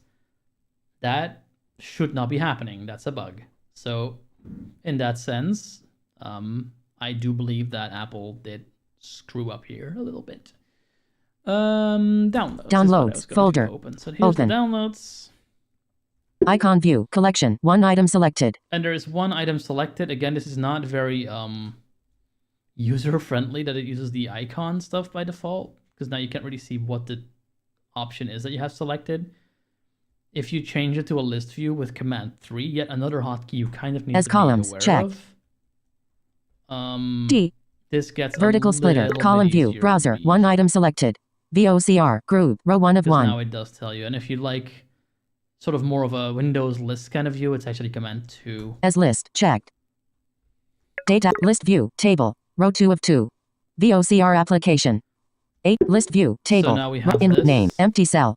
VOCR, size, and name, empty cell. Don't ask me why there is a empty row at the top there. That's just a VOCR what this has decided to do. Now applications, installing them is and isn't harder than on Windows, because really all you do is you copy this. Copy VOCR. With Command C, because Control C would be too easy. We go to that Command Shift A, like I said before, and we just paste it. Paste item. List view, table, no selection. In VOCR application, out of list really tell view, you table. Anything has happened here. Again, that could be better announced, but it has actually put the VOCR application right in here. And we're going to open it, and it's not going to work. Open. Needs attention. Alert. System dialog. VOCR is an app downloaded from the internet. Are you sure you want to open it? Safari downloaded this file today at 10. Again, VR is an app download. Some people need this. Some people need to know that this is not, in fact, a random thing. Yes, I know about the system dialog. Cancel. Open. We Default. aren't quite button. sure we want to open it, so let's do that first and foremost. Finder. Application. Alert. System dialog. VOCR wants access to Control VoiceOver. Allowing Control will provide access to documents and data in VoiceOver, and to perform actions within that app. Speak announcement. Login items. Background items added. Software from Hackin added items that can run in the background. You can manage these in login items and extensions.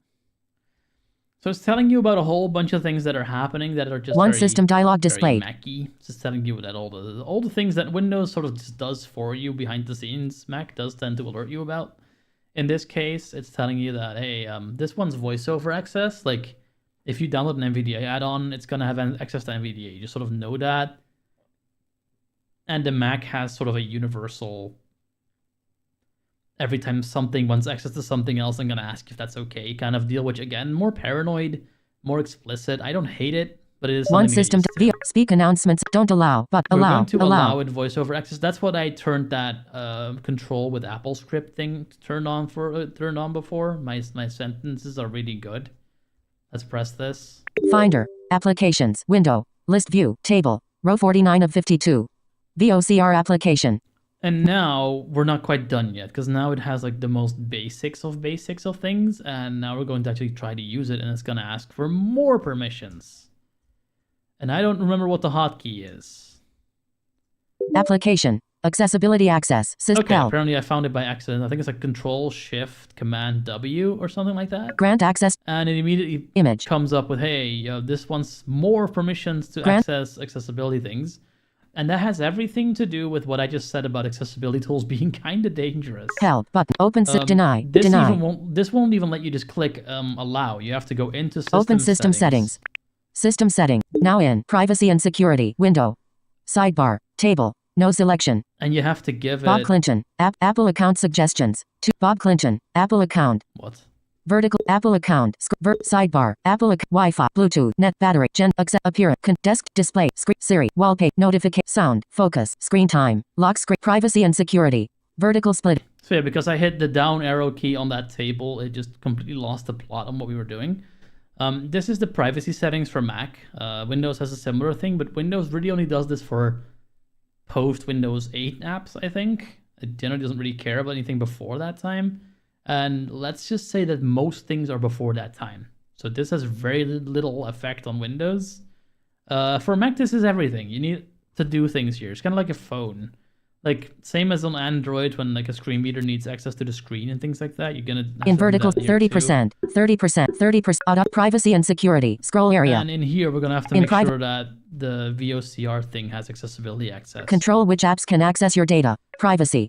Location services. 3. Button. Calendars. None. Contacts. None. Files and folders. Full disk HomeKit. Media and Apple Passkeys access. Photos. Reminders. None. Photos. None. But accessibility. 0. Button. App management. Automation. Bluetooth. Camera. Develop. Input. Micro. Motion. Remote. Screen. Speed. Sense. Analytic. Apple advert. Heading. Allow applications from. App Store unknown develop. Allow accessories. Ask for file vault. Lockdown mode. Advanced. Help. Help. So this is really sort of overwhelming if you don't know what you're looking for. We did get a prompt about accessibility access. So Advanced. I think if I'm File. going to Ask. go Allow there access. now, Apps. we Allow should see heading. the Security. request from VOCR. App analytics and sensitive speech recognition. And Screen amusingly, it says 0, as in there's 0 items that have access, but it really means that remote there's desktop. 0. There's 0 Button. access that have access, not so much 0 that want access. So that's Motion and fit fun. microphone. Local net input focus. Develop camera. Bluetooth automation. App management. Accessibility. Table. No selection. Zoom. Off. VOCR. Off switch. And there is VOCR, and it needs to be on. And I'm pretty sure that if I press this button, it's gonna have us enter our password again On. or something. In password dialog. Yep. Privacy and security. Image. Privacy and touch. Use password button.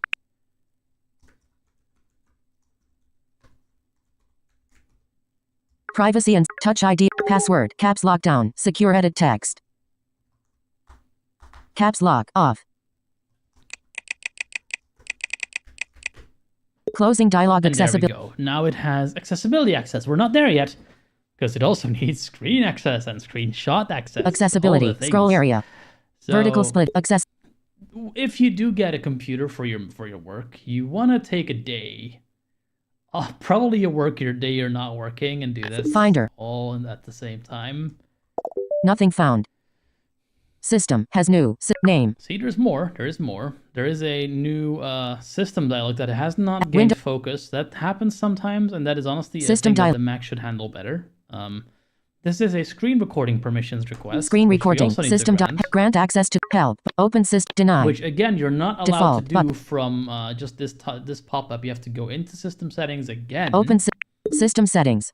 Screen and search text field. Sidebar. Vertical screen and But we'll be a system lot audio in faster screen this heading. time Allow because the we don't application. hit the wrong button this time. Table. No selection. Zoom. On VOCR. Off switch. So again, VOCR, there's a checkbox. You just turn it on. In dialog. VOCR may not be able to record the contents of your screen until it is quit. You can choose to quit VOCR now, or you can choose later button. Quit and reopen. Quit and Generally, reopen when button. the Mac says that's usually true. So let's just quit and reopen it now. Table. Row 1 of 2. VOCR. On switch. VOCR ready. Application. Window. Automatically download and install updates. Unchecked. Checkbox. Okay, so it figured out that it has all the permissions it needs now. I'm pretty sure. Should VOCR automatically check So it for wants to know if it should download updates. Sure. don't check. You can Check do that. check That's fine with me.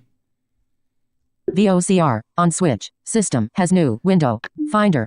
So if I were to do this one more time, Finished scanning Finder. Applications. Allow for 1 month. This will allow VOCR. VOCR is requesting to buy and you're one not system quite dialog there display. yet. Alert. Image. There is yet more VOC permissions to grant. This time it wants to bypass the system private window picker and directly access your screen and audio. Yes, that is something you'd want. This will otherwise allow you'll always have to pick the thing, and it will take forever. Allow open systems. Allow for 1 month. Default button. Open system settings button. But you can allow this for 1 month. You don't have to go into system preferences for this one, or system settings, I should One say. system Change dialog the displayed. name. So we'll do this for a month for now. We'll change it later. Finder. Applications. Look at that. List name. Now can we use it? Finished scanning Finder. Applications. Yes. Now Application we can. 000. Favorites name date modified size kind. Airdrop photo boon October 1st, 2024 at 6:10 10 So a.m. 4. basically, that is the OCR version of this window. I was using Control, Command, and the arrow keys instead of VoiceOver of a Control Option and then the arrow keys. So this is where the hotkey hell begins. You have to sort of know that VoiceOver commands are Control Option and VOCR are Control Command, and sometimes not Control Command because you gotta make it easy. And we're not gonna go too much further into VOCR in this. Again, this is something you're gonna have to play with by yourself. But it does do all the things it said it would. Like you can hook this up to GPT, like ChatGPT. You can hook this up to a number of different things. When would you use this? Basically, there's a bunch of applications that just aren't very accessible with the traditional VoiceOver cursor, just like there aren't for the traditional Windows screen reader, and you use OCR, in this case VOCR, to get what you need from those applications. A really common example of that is Parallels, which is a way to run Windows on your Mac. UTM is an open source version of doing that, and VMware Fusion is a more commonly known thing to do that, and it's now owned by Broadcom, so that's fun. At this point, we've been going for like 2 hours, and I've really only, like I said, covered a super small subset of what I was going to do. So I'm going to look at my own notes here, and we're going to just keep going through what I said I was going to do. And then from there, we're going to see what I think is most important, because there's a lot of things here that I haven't covered. VOCR is definitely, I think, one of the first things you should be installing on a Mac. If you're a blind computer user that needs screen readers to work. A second thing I think you should grab is something called Hammerspoon. And Hammerspoon is one of those things. Let's just bring up the website before I even talk about it. System setting. Safari. Zoken. AMRPON. Hammerspoon. Heading level 2. Webresultaat. Hammerspoon https://www.hammerspoon.org. Link. Middle link. Heading level 3. There you go. Let's bring it up on the screen so we can actually see Nav it. visited. Link. Heading level 1. Hammerspoon. Heading level 2. What is Hammerspoon? This is a tool for powerful automation of Mac OS. At its core, Hammerspoon is just a bridge between the operating system and a Lua scripting engine. What gives Hammerspoon its power is a set of extensions that expose specific pieces of system functionality to the user. So that's super computery, but it really means that sometimes we've gotten used to certain things working the way it does on Windows, for example, and VoiceOver does not deliver. Hammerspoon is one of those programs, kind of like Grease Monkey on web browsers, or Temper Monkey, or whatever you have, that lets users sort of write their own little things for it in order to sort of teach your computer new tricks. Nanda. I appreciate the subscribe. Thank you very much. Who was such a silly Billy to subscribe to this all rambly dandly? El Binu subscribed for 1 month with Twitch Prime. I appreciate the Prime sub. Thank you very much, El Binu. Let's see. What was I saying? Oh yeah. So Hammerspoon is this thing where you put little scripts in that do things for you. And sometimes they're really simple. There is one, for example, that does something very simple but is very powerful in that it tells you what your indentation level is when you're in an editor. Peter Mach is a blind developer who wrote that for, I'm guessing, his own use, and people use it now. And this is one of those things that NVDA just has as a feature. You just turn it on and go, and VoiceOver just doesn't. Not really. Not up to the point that NVDA does. So the community essentially picks up. The community sort of steps up and then basically just writes their own things. The same is true for speech history. VoiceOver doesn't really have it, so someone wrote a Hammerspoon thing for it. Translate last utterance to a different language. That's something Instant Translate does for NVDA. And VoiceOver, again, doesn't have that feature, so someone wrote a Hammerspoon thing for it. De rien, Elbino. I hope you had a good day so far. I'm glad that I said your name right. This is not a language I speak every day, but I, have enough chops to recognize it when I see it. But yeah, that is basically what Hammerspoon does. Hammerspoon has a bunch of different things it does. There is a link again. I'm going to make like a list of links for people to dig into when they want to. That's going to have the voiceover VOCR. It's going to have Hammerspoon. There is something called the Accessibility Hub, which is a list of some of these spoons. Like the problem I have with resources like that is that someone in their best, in the best IDs, that's literally going to get to that. Crescent says basically the tricky bit with these is that people stick them on their GitHubs and then no one knows they exist until someone tells them. There is a thing called the Hammerspoon Accessibility Hub or VoiceOver Accessibility Hub from memory, and the tricky bit with that thing is that it's not been updated for 2 years.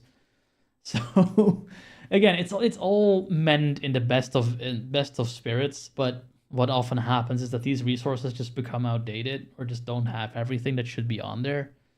And there's some really cool things in there, all the way from like, there's a thing called Triggered, which essentially lets you put triggers in and they do things. I have briefly looked at it and some people find it invaluable. I have no idea what it does. But it's very powerful. And I think it like triggers sounds when you do certain things, and you can do other things that trigger other things. Very IFTTT on your Mac, basically. Which is fantastically cool. Hammerspoon is a huge rabbit hole to go down. And it's not just even for screen reader users. Anyone can mess with this. Lua is just a very versatile programming language that you can use to automate a bunch of different things. And Hammerspoon makes good use of that to do both accessibility and non-accessibility things. So that is very cool. I'm glad that exists. This is the wrong account. I need to look at my other account. There we go. I am super quickly looking at my notes because oh shit.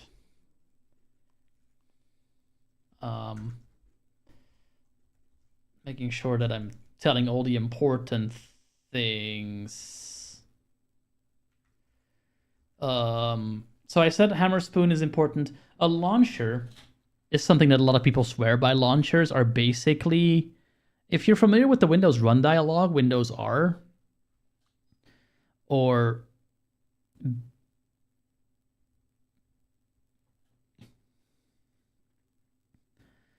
basically if you have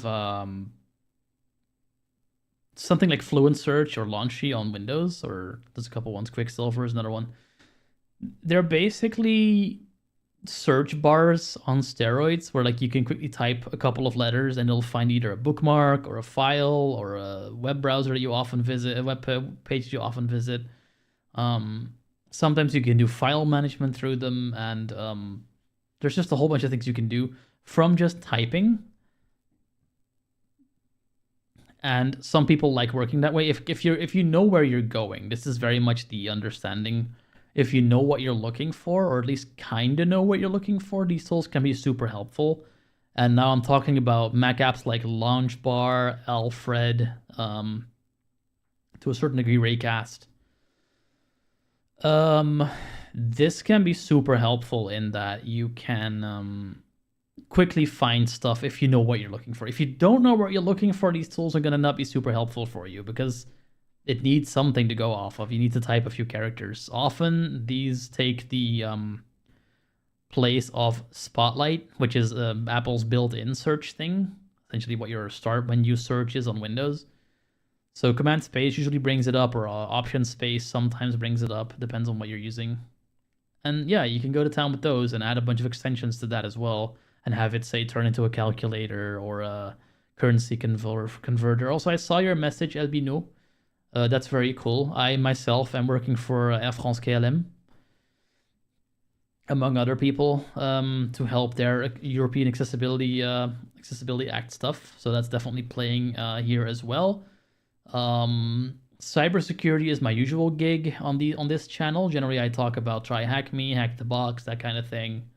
I haven't done that for a few weeks. I've sort of taken a break after the Advent of Cyber, where I pretty much did the entire Advent of Cyber, followed by some of the Sans challenge, which just a lot of videos, a lot of content that I made for basically no reason and nothing to show for it. So that was a bit of an interesting thing, but it's going to come back. It's going to be a thing from next week onwards again. Cool to see that you're diving into how screen readers work. That is definitely important, and I intend to make a more developer who aren't screen reader focused stuff for that. For example, there's a video topic I'm playing with. I kind of like hit on it last week's stream. What you see is not what you get, because screen readers essentially work a certain way, and if you look at the screen, provided you can read and identify objects and shapes, you can use it, or at least understand it. Screen readers, that's very much not the case. It needs to be API'd a certain way. It needs to be worded a certain way sometimes. It needs to be labeled a certain way. If you don't do that, screen reader might as well just be not existent, and it just doesn't work. So that is a video I'm playing with. I'm going to have to make it when I actually have some time. It's been really busy as of the last couple of weeks, so there's never enough time. There's never enough time. Okay, what was I saying? Yeah, launchers. So launch bar, Alfred, like I said. Usually people pick one and stick with it. That's what I found. Okay, one thing I should still mention. One thing I do want to mention before I stop, because I'm going to be doing that soon. One thing I think that VoiceOver is abysmal at currently, that just needs to get improved, and currently it hasn't yet, is the way it handles... Oh, my computer went to sleep. That's wonderful. Safari, login items, background one thing that VoiceOver is abysmal at, like I said, is reading the terminal. The VoiceOver, like the Mac terminal. Shush. The Mac terminal is bad with VoiceOver. It just isn't good.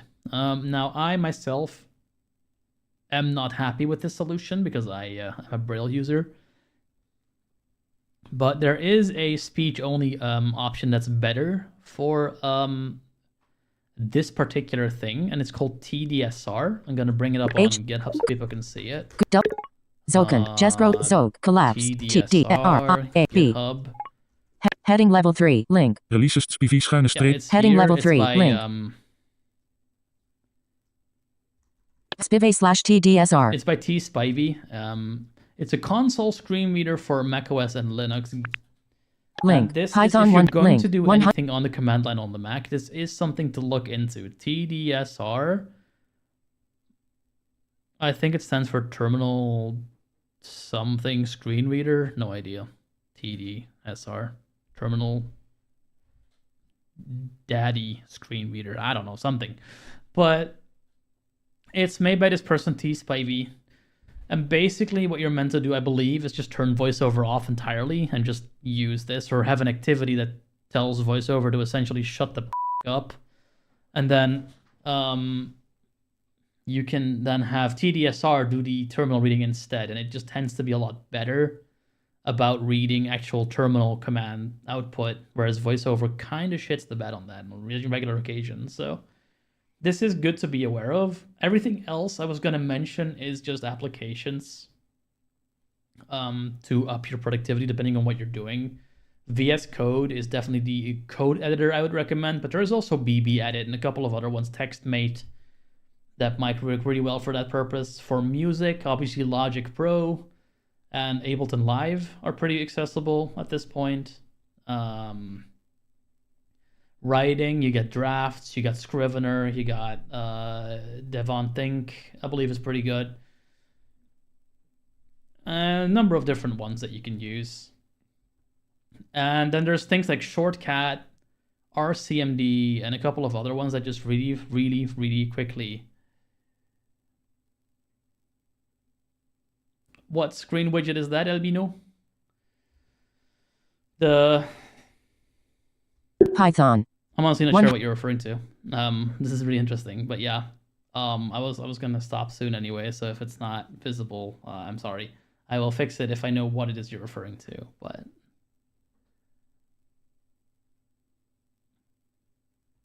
okay. Out of end of main link. The Python 100. The webcam, you mean? Because I really only have the screen of the Mac currently visible, or is it like a background that's messing with it? I don't really know what you mean. Sorry. The screen sharing.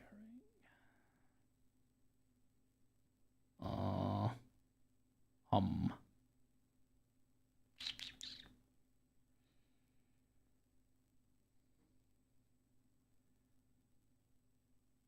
Yeah, I'm using OBS and I'm capturing the Mac from a capture card. Not super sure what you're referring to.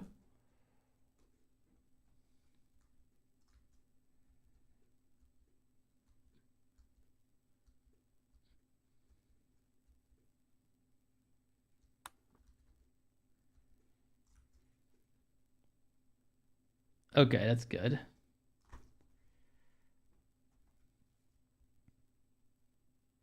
Uh-huh.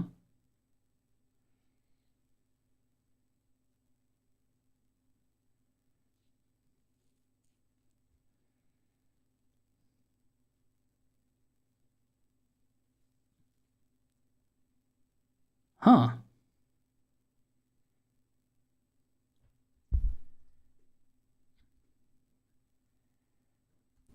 That is interesting. Well, been doing that for the entire stream, so that's kind of meh. But let's see what we can do about it. Finder. System settings. 2 new. System VOCR. I wonder if it's the resolution that's just bad. Out of heading. Heading. Out of vertical split. Sidebar. Let's see what we can do. Displays. Built-in display settings for built-in display. Scroll area. Built-in display. AVTGC5. AVT. Built display settings for in. Main display. Uses. Pop-up. Optimize for. AVTGC5. Grid. Color profile. Grid. In 1920. 1280. 1920 times 1080. Huh. I have no idea why it would do that. It's 3.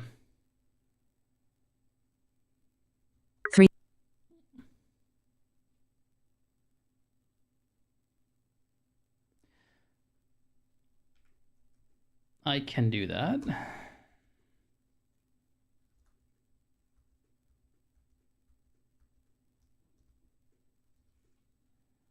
That is really interesting because that usually doesn't happen with captured outputs. So this is the first time I've had to do that, but I do know what that hotkey does, so we can certainly fix it. Not a problem.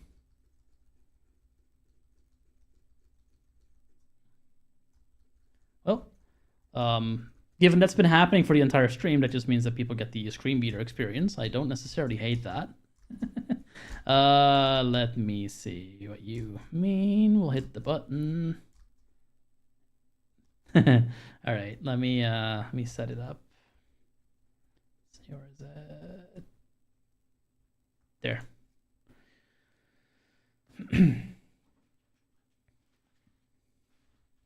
That might make it all pixelated, but at least it's stretched now. At least should be.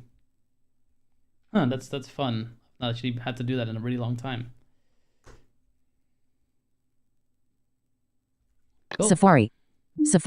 Yeah, generally GitHub. when the /TDSR. when I do a game capture, this doesn't happen, so I'm not entirely sure why it's doing that, but I'll take it. Yeah, there you go.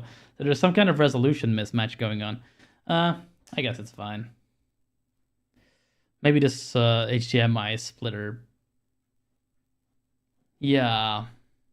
What resolution is it Finder. using? I'm Finder. curious to see if I Applications. can make this Window. better now. Name. Ascending order. Button. Groove. If I want to do more Mac things, I guess I'll have to switch the thing. Let me look at the resolution for this source.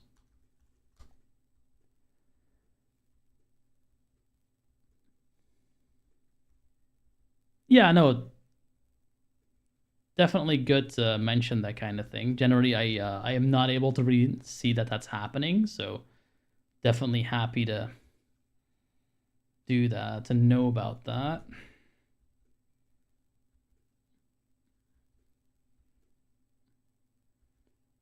That's fascinating. The resolution does look right, at least in the OBS settings, so it might also just be a capture card. The way I'm doing this, LB is basically I have an HDMI splitter taking the HDMI signal from the laptop, passing it into a capture card, and then sending it to the computer. And it's some kind of Chinese knockoff HDMI splitter, because otherwise I would run into the HDCP problems. So I'm honestly surprised it's even rendering at all. So that it's not quite looking the way it should, honestly doesn't surprise me at all. Anyway, where was I? Oh yeah. So we noted a couple of things. TDSR for your terminal screen reader. That's probably what it stands for. Terminal Daddy Screen Reader. That's the Hackin name now. VS Code for your coding. Logic and Ableton for your music. Scrivener, Devon Think, Drafts. Couple of other things for your writing. BB Edit is also a code editor that's apparently received accessibility research as of yet. Xcode is one of the weird applications that you use that for making applications for the Mac and iOS, and it's doable. Particularly with Swift UI, you can now do your UIs in code, so you don't have to drag and drop as much. It used to be a pain in the ass to do, but that's apparently better now, so that's good. For virtualization, if you do want Windows on your Mac, you can use UTM parallels, but you'd need VOCR for that, or VMware Fusion, which I believe is free now. AI is VO Llama, or just Olama if you're pretty good with your command line foo, which again, you're probably going to want TDSR for. It all comes together, see? Hammer Spoon, see, like I said, the ones I know of are things like triggered for like making things trigger other things. Speech history, indent beeper for beeping at indent levels, and I believe Transpoon it's called for translating the last utterance in speech history. Those I think are the main ones for people that sort of get started with. Like I said, there's all sorts of things you could be wanting to do with your Mac, like a launcher, shortcut, which like really quickly is kind of like fast search on steroids. RCMD, I believe, does like a super fast command tab search and finds apps really fast. There's just so many applications you can use to make this work a little better. I was using a Mac back in 2018, when I was working for a Dutch developer shop. And at the time, very many of these tools didn't exist yet. So I had to essentially do most things on Windows with the Mac really just being there as the server part of it. So the application I was working on would actually run. That has gotten better, fortunately. I don't think VoiceOver is quite where I'd like it to be yet, particularly where commitment is concerned. So I don't think I could do Mac as a daily driver just yet, but it has gotten better. And I don't mind using it as much as I used to, which is good. For developers, again, if you're testing VoiceOver on the web, do use Safari. Do not use Chrome. Really just because you're going to get really strange results if you do that. You're going to get odd utterances that VoiceOver like makes that it probably shouldn't be making for no reason. So yeah, Safari VoiceOver is your trinity if you want to do testing on the web with VoiceOver. If you do that, I would recommend also testing with NVDA and Chrome if you can. If you know how to do that, I would recommend using a VM for that, and NVDA or Narrator, just to get more of a... Yeah, Firefox and VoiceOver I don't think they play nice either. Like they try. I think they've gotten better, but they're still kind of iffy. So I definitely say if you're a developer, you probably have a Mac, and if you do have a Mac and you don't have Windows on it, which is most people that aren't blind, you're gonna want to use Safari with VoiceOver. And I would seriously recommend also either grabbing some kind of old Windows machine that you can put NVDA on, or just making a VM and doing it in there. It can be super helpful to have more than one screen reader, more than one perspective. I honestly think that's it for right now. I'm looking at my notes. A couple of days before I did this stream, I put a thing out on Mastodon where I said, hey, what should I absolutely not forget to mention on the Mac? And there was so many things that people came up with.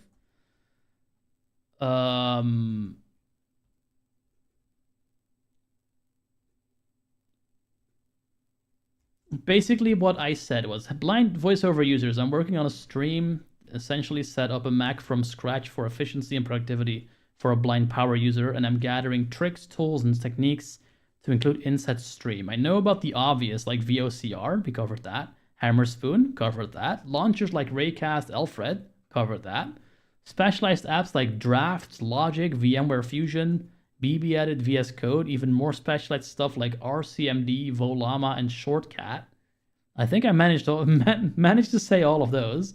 Maybe some Rogue Amoeba. Oh yeah, Rogue Amoeba. I should mention Rogue Amoeba before I go. I'll also mention voiceover features like hotspots, item chooser, fast search, and activities. Okay, so I did not mention all of those. I'll super quickly go through them. Hotspots are things on the screen that you can attach a hotkey to for the duration of the time you're in the window to quickly get back to them. So if you have a button that you know you're going to get back to you, so essentially you can bookmark it and then get back there quickly if you need to from super far away on the window. This is particularly helpful in really busy applications like Logic Pro, where you have so many controls all on one screen. No, Elbino. Definitely NVDA and JAWS second. I think NVDA is definitely becoming more of the top used application because it's free. You can't really beat free, and JAWS is really expensive. But you do notice that people who are used to JAWS and just have always been using JAWS will keep using JAWS. Really the big difference between NVDA JAWS and a narrator and voiceover is that NVDA and JAWS, particularly on the web, work relatively similarly. Like, there is certain small like edge cases, like idle games, like I said, that just don't work so well in JAWS and work fine in NVDA. But generally, if you're just doing regular website testing, you'll get relatively similar results with both. So I would say just use NVDA because you're technically not allowed to use JAWS in 40-minute demo mode as a testing tool. You need to pay for it, and that costs muchos dinero. So that is something to keep in mind. What was I saying? Oh yeah, busy applications like Logic, where there's like a fuck ton of controls on the screen. Basically, you want to be able to get somewhere quickly. And voiceover hotspots do that really well as item chooser. Item chooser is something, I think it's VOI. Let's try it. I think my screen went to sleep again. Wake up! Yeah. Login failed. Your mom failed. Finder. There it is again. Login items. So Safari. Let's go back to Safari. Item chooser, I believe, is VOI. Item chooser menu. Yeah. So what item chooser lets you do is quickly get to an item by typing its first few letters, kind of like what Shortcat does too. 4 items. So I just typed REL and it filtered it down to 4 items in this whole entire page. Releases. Reload releases. This page, releases, another releases, 2 releases. 2 releases. So if I really wanted to quickly get to that releases thing and I know that's there, I can just press heading this, level 2 link. It takes me right releases. To that heading, which is really powerful. If, again, you use websites and pages all the time and you just know where you're going quickly, item chooser, super helpful because it can get you places very quickly. Again, it does kind of require you to know where you're going beforehand. It's the you need to know where you're going before you know where you're going arguments. Basically, when you're walking outside somewhere, sometimes blind gadgets will let you walk routes that somebody else has walked before you and sort of programmed in for you, so you can be the blindy on the train rails, and you just sort of go on the rails, and if it goes wrong, well, too bad. That's kind of what this is, but you have to teach yourself. Like, if you always use the same program and you know what the buttons are called, you can really quickly get places that way. But for a new application, the item chooser is not going to be all that useful because you don't know what you're looking for yet. So there, I mentioned item chooser. Look at me go. And what other application did I forget to mention? There was one other thing. Let me look at my notes again. Yeah. Shortcat, RCMD. Oh, here, yeah. Rogue Amoeba. Rogue Amoeba is the last thing I'm going to mention. Rogue Amoeba makes these tools that are really niche until you need them. I think their most popular app is Audio Hijack Pro, which basically is a audio source mixer for various things. So if for whatever reason you need to record something that's happening on your Mac, absolutely, Albino. Bon nuit. Have a good night. I hope you'll come by more sometime. I'm gonna cover a whole bunch of this kind of stuff, so I'll see you in the next one. Rogue Amoeba has, like I said, Audio Hijack Pro. You can send one piece of audio from one side of your Mac to another place that takes in that Mac audio. It's basically a really powerful version of virtual audio cable, if you're familiar with that. But you can also, like, I believe, add effects to it, and you can like make all sorts of constructions where you can hear something in your speakers, but someone you might be talking to on a Zoom conference may not be able to hear it. It's a whole entire thing. It also makes things like soundboards and looping your microphone back to itself, things of that nature. There's all sorts of things you can do with that, but I do feel it can be a little difficult to grasp, and it's one of those set of tools that once you know how they work, they're really valuable if you need that kind of thing, but it does come with a bit of a manual, and the price tag on these are not always very nice either. They can be kind of pricey, so makes super cool stuff, but you know, emptor caveat or whatever, emptor caveat, what is it, buyer beware. That is something to keep in mind. They're really cool tools. They have a strange name and they have cool software. They've definitely been, I believe, really like committed to making sure that everything of their stuff keeps working with the newest versions of macOS, which is honestly quite the undertaking given what they do. But yeah, they have some cool stuff. Go check their stuff out. Rogue Amoeba. It's an amoeba and it's gone rogue. It's very dangerous. But yeah, that's really the majority of what I wanted to cover. There is a lot more I could go into. I could honestly talk about this stuff for at least another 3 hours. Not going to, because you people have better things to do than listen to me for 3 more hours. But yeah, this is getting a Mac ready to Mac. We'll be hacking the feckin macin. But yeah, that's been the Mac. I'm glad I was finally able to get this working. Sorry for the terrible resolution for most of this, and slightly less terrible resolution for the rest of it. You got the blind experience. That's all I can say. You got the blind experience. You had to listen to voiceover the way we have to listen to voiceover. With, you know, the glimpse of, you know, equal accessibility for actually seeing what I was doing, sort of hiding out in the top left corner of the screen. I hope you had fun. With that, I'm honestly just going to call it, I think. I don't really want to go look for someone to raid, so I'm just going to call it. Honestly, this has been super fun. Very much a topic I didn't think I would ever cover, so that I did it was cool. I'm going to go back to having 5 jobs at once and running myself ragged. I'll see you all in the next one. Have a good day. Goodbye.